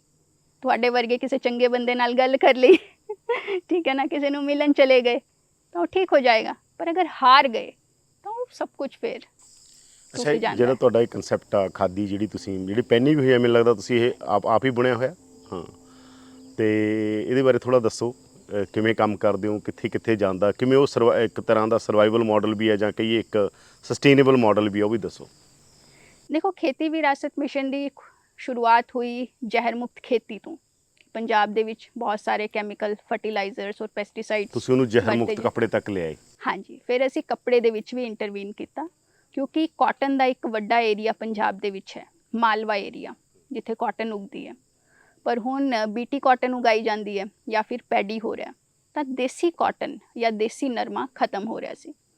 ਖੇਤੀ ਵਿਰਾਸਤ ਮਿਸ਼ਨ ਦੇ ਨਾਲ ਜੁੜੇ ਹੋਏ ਕਿਸਾਨ ਦੇਸੀ ਤਰੀਕੇ ਨਾਲ, ਆਰਗੈਨਿਕ ਤਰੀਕੇ ਨਾਲ ਕਾਟਨ ਲਗਾਉਂਦੇ ਸੀ, ਪਰ ਉਸ ਕਾਟਨ ਦੀ ਕਿਤੇ ਕੰਜ਼ੰਪਸ਼ਨ ਨਹੀਂ ਹੋ ਰਹੀ ਸੀ। ਜਾਂ ਤਾਂ ਉਹ ਆਪਣੇ ਘਰ ਦੇ ਵਿੱਚ ਹੀ ਯੂਜ਼ ਕਰ ਪਾ ਰਹੇ ਸੀ ਜਾਂ ਉਹਨੂੰ ਨਾਰਮਲ ਮਾਰਕੀਟ ਦੇ ਵਿੱਚ ਵੇਚਦੇ ਸੀ। 2016-17 ਦੇ ਵਿੱਚ ਉਹ ਕਾਟਨ KVM ਨੇ ਕਿਸਾਨਾਂ ਤੋਂ ਲੈ ਕੇ ਉਹਦਾ ਚਰਖੇ ਤੇ ਸੂਤ ਬਣਵਾਉਣਾ ਸ਼ੁਰੂ ਕੀਤਾ, ਹੈਂਡ ਸਪਿਨਿੰਗ ਕਰਵਾਈ। ਇਹ ਕੰਮ ਮੇਰੇ ਆਉਣ ਤੋਂ ਪਹਿਲਾਂ ਹੋ ਚੁੱਕਿਆ ਸੀ ਇੱਥੇ। ਮੈਂ 2018 ਦੇ ਵਿੱਚ ਆਈ, ਮੈਂ ਖੁਦ ਸਪਿਨਿੰਗ ਕਰਦੀ ਸੀ ਔਰ ਇੱਥੇ ਆ ਕੇ ਵੀ ਮੈਂ ਉਹ ਕੰਟੀਨਿਊ ਕੀਤਾ। ਤੇ ਜਦੋਂ ਮੈਂ ਪਿੰਡਾਂ ਦੇ ਵਿੱਚ ਗਈ, ਸਾਡੀ ਪੂਰੀ ਟੀਮ ਸੀਗੀ, ਸਰਬਜੀਤ ਆਂਟੀ ਸੀਗੇ ਨਾਲ, ਚੈਨੇ ਪਿੰਡ ਤੋਂ ਹੈਗੇ ਨੇ, ਉਹ ਦੇਖਦੇ ਸੀ ਇਹ ਕੰਮ ਉਸ ਸਮੇਂ। ਤੇ ਉਸ ਸਮੇਂ ਸਾਨੂੰ ਧਿਆਨ 'ਚ ਆਇਆ ਵੀ ਖਾਲੀ ਸੂਤ ਦਾ ਅਸੀਂ ਕੀ ਕਰਾਂਗੇ, ਕੱਪੜਾ ਵੀ ਬਣਨਾ ਚਾਹੀਦਾ। ਅਸੀਂ ਉੱਥੇ ਜਾ ਕੇ ਗੱਲ ਕੀਤੀ ਤਾਂ ਉਹਨਾਂ ਨੇ ਜਦੋਂ ਆਪਣੀ ਪੇਟੀਆਂ ਖੋਲੀਆਂ, ਆਪਣੇ ਸੰਦੂਕ ਖੋਲ੍ਹੇ, ਤਾਂ ਸਾਨੂੰ ਉਹ ਪੂਰਾ ਖਜ਼ਾਨਾ ਦਿਖਾਇਆ ਕਿ ਇੰਨੀ ਸੋਹਣੀ ਸੋਹਣੀ ਦਰੀਆਂ, ਖੇਸ, ਚਾਦਰਾਂ, ਕਢਾਈ, ਤਰ੍ਹਾਂ ਤਰ੍ਹਾਂ ਦੀ ਖੱਦਰ ਕੇਸਮੈਂਟ ਦੇ ਉੱਤੇ, ਜਾਲੀ ਕੇਸਮੈਂਟ ਦੇ ਉੱਤੇ। ਫਿਰ ਉਹ ਸਟਰਾਈਕ ਕੀਤਾ ਕਿ ਕਿੰਨਾ ਰਿਚ ਟ੍ਰੈਡੀਸ਼ਨ ਹੈ ਔਰ ਕਿਆ ਹੁਨਰ ਹੈ ਉਹਨਾਂ ਦੇ ਹੱਥਾਂ ਦੇ ਵਿੱਚ, ਜਿਹੜਾ ਕਿ ਹੁਣ ਖਤਮ ਹੋ ਰਿਹਾ। ਮਤਲਬ ਉਹਨਾਂ ਨੂੰ ਤਾਂ ਉਹਦੀ ਵੈਲਿਊ ਵੀ ਨਹੀਂ ਹੈ। ਉਹ ਜਿਹੜੀ ਪੁਰਾਣੀ ਬਣੀ ਹੋਈ ਚਾਦਰਾਂ ਹੈ, ਉਹ ਜਾਂ ਤਾਂ ਉਹਨਾਂ ਨੂੰ ਇੱਥੇ ਛਾਂ ਦੇ ਲਈ ਇਸਤੇਮਾਲ ਕਰਦੇ ਆ, ਮਤਲਬ it is not that worth. ਵਿਆਹਾਂ ਬੂਹਾਂ ਤੇ ਬਸ ਉਹ ਕੱਢ ਲੈਂਦੇ ਨੇ। ਹਾਂ, ਜਿਸ ਤਰੀਕੇ ਨਾਲ, ਜਿਸ ਇਮੋਸ਼ਨਸ ਨਾਲ ਉਹ ਬਣਾਈ ਗਈ ਸੀ, ਉਹ ਹੁਣ ਵੈਲਿਊ ਨਹੀਂ ਕੀਤੇ ਜਾ ਰਹੇ। ਫਿਰ ਸਾਨੂੰ ਕੋਈ ਇੱਕ ਖੱਡੀ ਮਿਲੀ, 2 ਖੱਡੀਆਂ ਮਿਲੀਆਂ, ਤੇ ਫਿਰ ਪਤਾ ਲੱਗਿਆ ਕਿ ਹਰ ਪਿੰਡ ਦੇ ਵਿੱਚ ਜੁਲਾਹੇ ਹੁੰਦੇ ਸੀ, ਤੇ ਹੁਣ ਜੁਲਾਹੇ ਵੀ ਕੰਮ ਛੱਡ ਚੁੱਕੇ ਜਾਂ ਉਹਨਾਂ ਨੇ ਪਾਵਰ ਲੂਮਾਂ ਲਗਾ ਲਈਆਂ। ਇੱਕ ਕੋਟਕਪੂਰਾ ਸਾਡੇ ਇੱਥੇ ਇੱਕ ਸੁਰਗਾਪੁਰੀ ਕਲੋਨੀ ਹੈ, ਉੱਥੇ ਖੱਡੀਆਂ ਵਾਲਾ ਮੁਹੱਲਾ ਹੈ। ਉਹ ਪੂਰਾ ਹੀ ਖੱਡੀਆਂ ਹੁੰਦੀਆਂ ਸੀਗੀਆਂ ਉੱਥੇ, ਪਰ ਹੁਣ ਉਹਨਾਂ ਨੇ ਪਾਵਰ ਲੂਮਾਂ ਲਗਾ ਲਈ ਤੇ ਜਾਂ ਕੁਝ ਹੋਰ ਕੰਮ ਕਰਨ ਲੱਗੇ ਜਾਂ ਕੋਈ ਸਰਕਾਰੀ ਨੌਕਰੀ ਲੈ ਲਈ। ਤੇ ਫਿਰ ਅਸੀਂ ਪੂਰੇ ਪੰਜਾਬ 'ਚ ਟਰੈਵਲ ਕੀਤਾ, ਬਰਨਾਲਾ, ਮਲੇਰਕੋਟਲਾ, ਜਲੰਧਰ, ਲੁਧਿਆਣਾ, ਤੇ ਅਸੀਂ ਜੁਲਾਹਿਆਂ ਨੂੰ, ਬੁਨਕਰਾਂ ਨੂੰ ਸਮਝਿਆ ਕਿ ਕਿਵੇਂ ਇਹ ਕੰਮ ਬੰਦ ਹੋ ਰਿਹਾ। ਤਾਂ ਇਹ ਜਿਹੜਾ ਕਾਟਨ ਵੈਲਿਊ ਚੇਨ ਹੈ, ਕਾਟਨ ਦੀ ਕਲਟੀਵੇਸ਼ਨ ਕਿਸਾਨ ਕਰਨ, ਉਹਦੀ ਪ੍ਰੋਸੈਸਿੰਗ ਹੋਵੇ, ਉਹਦੀ ਕਤਾਈ ਹੋਵੇ, ਬੁਨਾਈ ਹੋਵੇ, ਸਾਡੇ ਪੰਜਾਬ ਦੇ ਵਿੱਚ ਹੋਵੇ, ਕਿਉਂਕਿ ਪੰਜਾਬ ਦਾ ਵੀਵਿੰਗ ਟ੍ਰੈਡੀਸ਼ਨ ਬਹੁਤ ਰਿਚ ਰਿਹਾ।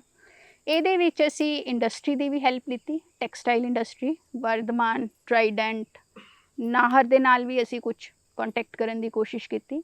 ਔਰ ਇੱਥੇ ਜੀਦਾ ਦੇ ਵਿੱਚ ਹੈਗੀ ਹੈ ਸਪੋਰਟ ਕਿੰਗ। ਇੰਡਸਟਰੀ ਨੇ ਵੀ ਸਾਨੂੰ ਜਿੰਨਾ ਹੋ ਸਕਿਆ ਉਹਨਾਂ ਸਹਿਯੋਗ ਦਿੱਤਾ।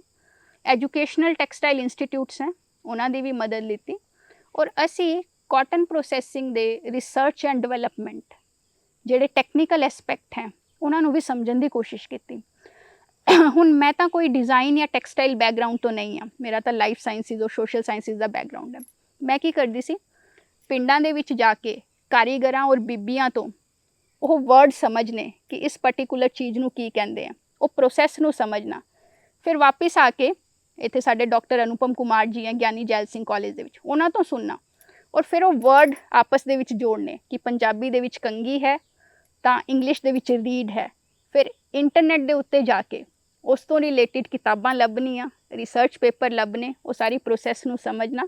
ਇੱਕ ਪਾਸੇ ਪਿੰਡ ਦੇ ਕਾਰੀਗਰਾਂ ਤੋਂ, ਇੱਕ ਪਾਸੇ ਜਿਹੜੇ ਆਪਣੇ ਐਜੂਕੇਸ਼ਨਲ ਇੰਸਟੀਟਿਊਟਸ ਹੈ ਉਹਨਾਂ ਤੋਂ, ਔਰ ਫਿਰ ਆਪਣੇ ਆਪ ਉਹ ਸਾਰੀ ਚੀਜ਼ ਸਮਝਣੀ। ਤਾਂ ਹੁਣ ਤੁਸੀਂ ਪੂਰੀ ਸਪਲਾਈ ਹੋ ਰਿਹਾ ਪੂਰੀ ਦੁਨੀਆ, ਹਰੇਕ ਚੀਜ਼ ਉਹ ਆਪਣੇ ਹੱਥ ਨਾਲ ਕਰਨੀ, ਪੂਰਾ R&D, ਪੂਰਾ ਉਹਦਾ ਐਕਸਪੈਰੀਮੈਂਟ।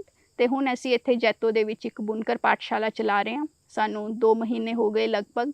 ਉੱਥੇ 10 ਸਟੂਡੈਂਟ ਸਾਡੇ ਕੋਲ ਆਉਂਦੇ ਨੇ ਤੇ ਉਹ ਕਾਫੀ ਹੱਦ ਤੱਕ ਕੱਪੜਾ ਬਣਾਉਣਾ ਸਿੱਖ ਗਏ ਨੇ। ਤੇ ਕੱਪੜੇ ਦੀ ਕਾਫੀ ਡਿਮਾਂਡ ਹੈ, ਕਿਸਾਨ ਵੀ ਤਿਆਰ ਹੈ ਕਾਟਨ ਲਗਾਉਣ ਨੂੰ, ਔਰ ਪਿੰਡਾਂ ਦੇ ਵਿੱਚ ਬੀਬੀਆਂ ਕਤਾਈ ਵੀ ਕਰਦੀਆਂ। ਤਾਂ ਇਹ ਕਾਫੀ ਅੱਛਾ ਇੱਕ ਇਕਨੋਮਿਕ ਮਾਡਲ ਵੀ ਹੈ, सोशल मॉडल भी है, विमेन एम्पावरमेंट ਦਾ मॉडल भी है, और spirituality at the core of it. क्योंकि ਇਹ ਸਿਰਫ ਹੱਥ ਪੈਰ ਦਾ ਕੰਮ ਨਹੀਂ ਹੈ। ਜਦੋਂ ਤੱਕ ਇਹਦੇ ਵਿੱਚ ਮਨ ਨਹੀਂ ਪਾਇਆ ਜਾਏਗਾ, ਦਿਮਾਗ ਨਹੀਂ ਪਾਇਆ ਜਾਏਗਾ, ਤਾਂ ਅਸੀਂ ਇਨੋਵੇਸ਼ਨ ਨਹੀਂ ਕਰ ਪਾਵਾਂਗੇ। Through this work we want to address or we want to understand all those aspects of Bharat and Bhartiyata। ਮੇਰਾ ਲਾਸਟ ਸਵਾਲ ਤੁਹਾਨੂੰ ਉਸੇ ਗੱਲ ਤੇ ਮੈਂ ਦੁਬਾਰਾ ਆਉਣਾ, ਤੁਸੀਂ ਕਿਹਾ ਇਟਸ ਮੈਨਸ ਵਰਲਡ। ਤੁਹਾਡੀ ਜ਼ਿੰਦਗੀ 'ਚ ਜਿਹੜੇ ਮਰਦ ਨੇ, ਤੁਹਾਡੇ ਪਿਤਾ ਨੇ, ਤੁਹਾਡੇ ਭਰਾ ਨੇ, ਜਾਂ ਹੋਰ ਵੀ ਮਰਦ ਤੁਹਾਡੇ ਦੋਸਤ ਹੋਣਗੇ, ਤੁਹਾਡਾ ਕਿਹੋ ਜਿਹਾ ਐਕਸਪੀਰੀਅੰਸ ਰਿਹਾ?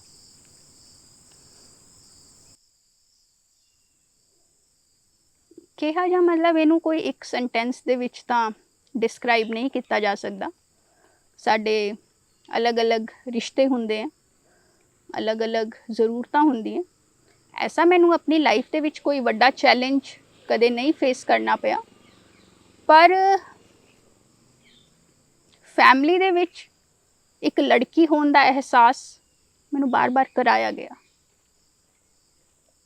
ਸ਼ਾਇਦ ਹੁਣ ਵੀ ਥੋੜਾ ਜਿਹਾ ਕਰਾਇਆ ਜਾਂਦਾ ਹੈ, ਬਹੁਤ ਜ਼ਿਆਦਾ ਨਹੀਂ, ਪਰ ਹੁਣ ਵੀ ਥੋੜਾ ਜਿਹਾ ਤਾਂ ਹੈ।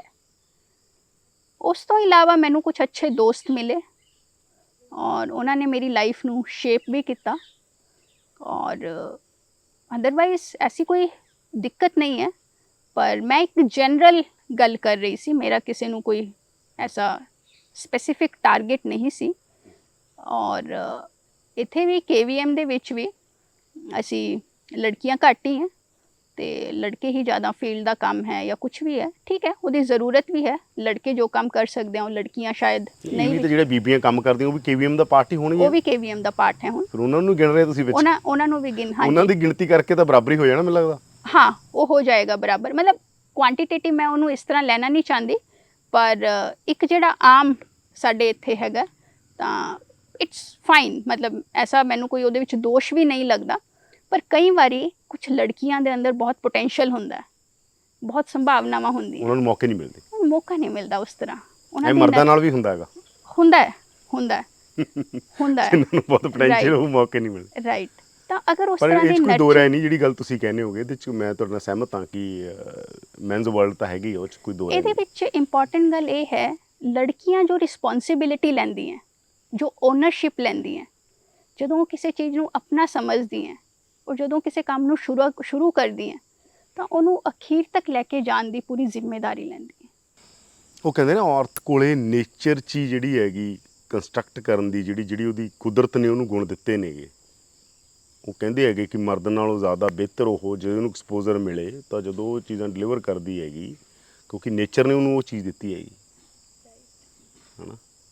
ਮਤਲਬ ਜਿਵੇਂ ਪੈਦਾ ਕਰਨ ਦੀ ਤਾਕਤ ਨੇਚਰ ਨੇ ਉਹਨੂੰ ਦਿੱਤੀ ਹੈਗੀ, ਤਾਂ ਜਦੋਂ ਬਿਲਡ ਕਰਦੀ ਹੈ ਚੀਜ਼ਾਂ ਨੂੰ ਬਿਹਤਰ ਕਰ ਪਾਉਂਦੀ ਹੈ ਜੇ ਉਹਦੇ ਕੋਲ ਰਾਈਟ ਟਾਈਮ, ਰਾਈਟ ਮੌਕੇ 'ਤੇ ਰਾਈਟ ਥਾਵਾਂ ਹੋਣ। ਹੁਣ ਅਗਰ ਮੈਂ ਆਪਣੇ ਇਹ ਪਿੰਡ ਦੀ ਜਿਹੜੀ ਸਾਡੀ ਖੱਡੀ ਵਾਲੀ ਬੀਬੀਆਂ, ਇਹਨਾਂ ਦੀ ਇੱਕ ਛੋਟੀ ਜਿਹੀ ਗੱਲ ਕਰਕੇ ਵਾਈਂਡ ਅਪ ਕਰਾਂਗੇ। ਸਾਨੂੰ ਕਿੰਨੇ ਸਾਰੇ ਬਾਇਓਲੋਜੀਕਲ ਚੈਲੰजेस भी हैं, फिज़िकल चैलेंजेस हैं, फैमिली ਦੇ चैलेंजेस हैं, सोशल चैलेंजेस हैं, इकोनॉमिक चैलेंजेस भी हैं और हेल्थ चैलेंजेस भी हैं। ਉਹਦੇ ਬਾਵਜੂਦ ਇੱਕ ਲੜਕੀ ਜਾਂ ਇੱਕ ਮਹਿਲਾ ਜਦੋਂ ਘਰ ਨੂੰ ਬਣਾਉਂਦੀ ਹੈ, ਘਰ ਨੂੰ ਖੜਾ ਕਰਦੀ ਹੈ, ਇੱਕ ਇੱਕ ਚੀਜ਼ ਨੂੰ ਸਜਾਉਂਦੀ ਹੈ, ਤਾਂ ਮੈਨੂੰ ਲੱਗਦਾ ਉਹਦੇ ਵਿੱਚ ਜਿਹੜਾ ਇਮੋਸ਼ਨਲ ਕਨੈਕਟ ਹੁੰਦਾ ਨਾ, ਉਹ ਸ਼ਾਇਦ ਬੰਦਿਆਂ ਦੇ ਕੋਲ ਨਹੀਂ ਹੁੰਦਾ। ਮੈਂ ਉਹ ਇਮੋਸ਼ਨਸ ਦੀ ਗੱਲ ਕਰ ਰਹੀ ਹਾਂ। ਮੈਂ ਐਸਾ ਕੁਝ ਫਿਜ਼ੀਕਲੀ ਉਹ ਨਹੀਂ ਕਿ ਅਸੀਂ ਟਰੈਕਟਰ ਚਲਾਉਣ ਲੱਗ ਜਾਈਏ, ਅਸੀਂ ਇਹ ਕਰ ਦਈਏ, ਕੋਈ ਕ੍ਰਾਂਤੀਕਾਰੀ ਵਾਲਾ ਮੇਰਾ ਵਿਚਾਰ ਨਹੀਂ ਹੈ। ਪਰ ਉਹ ਜਿਹੜਾ ਇਮੋਸ਼ਨਸ ਵਾਲਾ ਹੈ ਨਾ, ਜੋ ਐਸੋਸੀਏਸ਼ਨ ਹੈ, ਜੋ ਛੋਟੀ ਛੋਟੀ ਬਾਰੀਕੀਆਂ ਨੂੰ ਦੇਖਣਾ ਹੈ, ਉਹਦੀ ਗੱਲ ਕਰ ਰਹੀ ਸੀ। ਔਰ ਉਹ ਮੈਂ ਸਾਰਾ ਇਹਨਾਂ ਲੇਡੀਜ਼ ਦੇ ਵਿੱਚ ਦੇਖਦੀ ਹਾਂ। ਧੰਨਵਾਦ ਰੂਪਸੀ ਤੁਹਾਡਾ, ਧੰਨਵਾਦ ਸਾਨੂੰ ਟਾਈਮ ਦੇਣ ਲਈ। Thank you.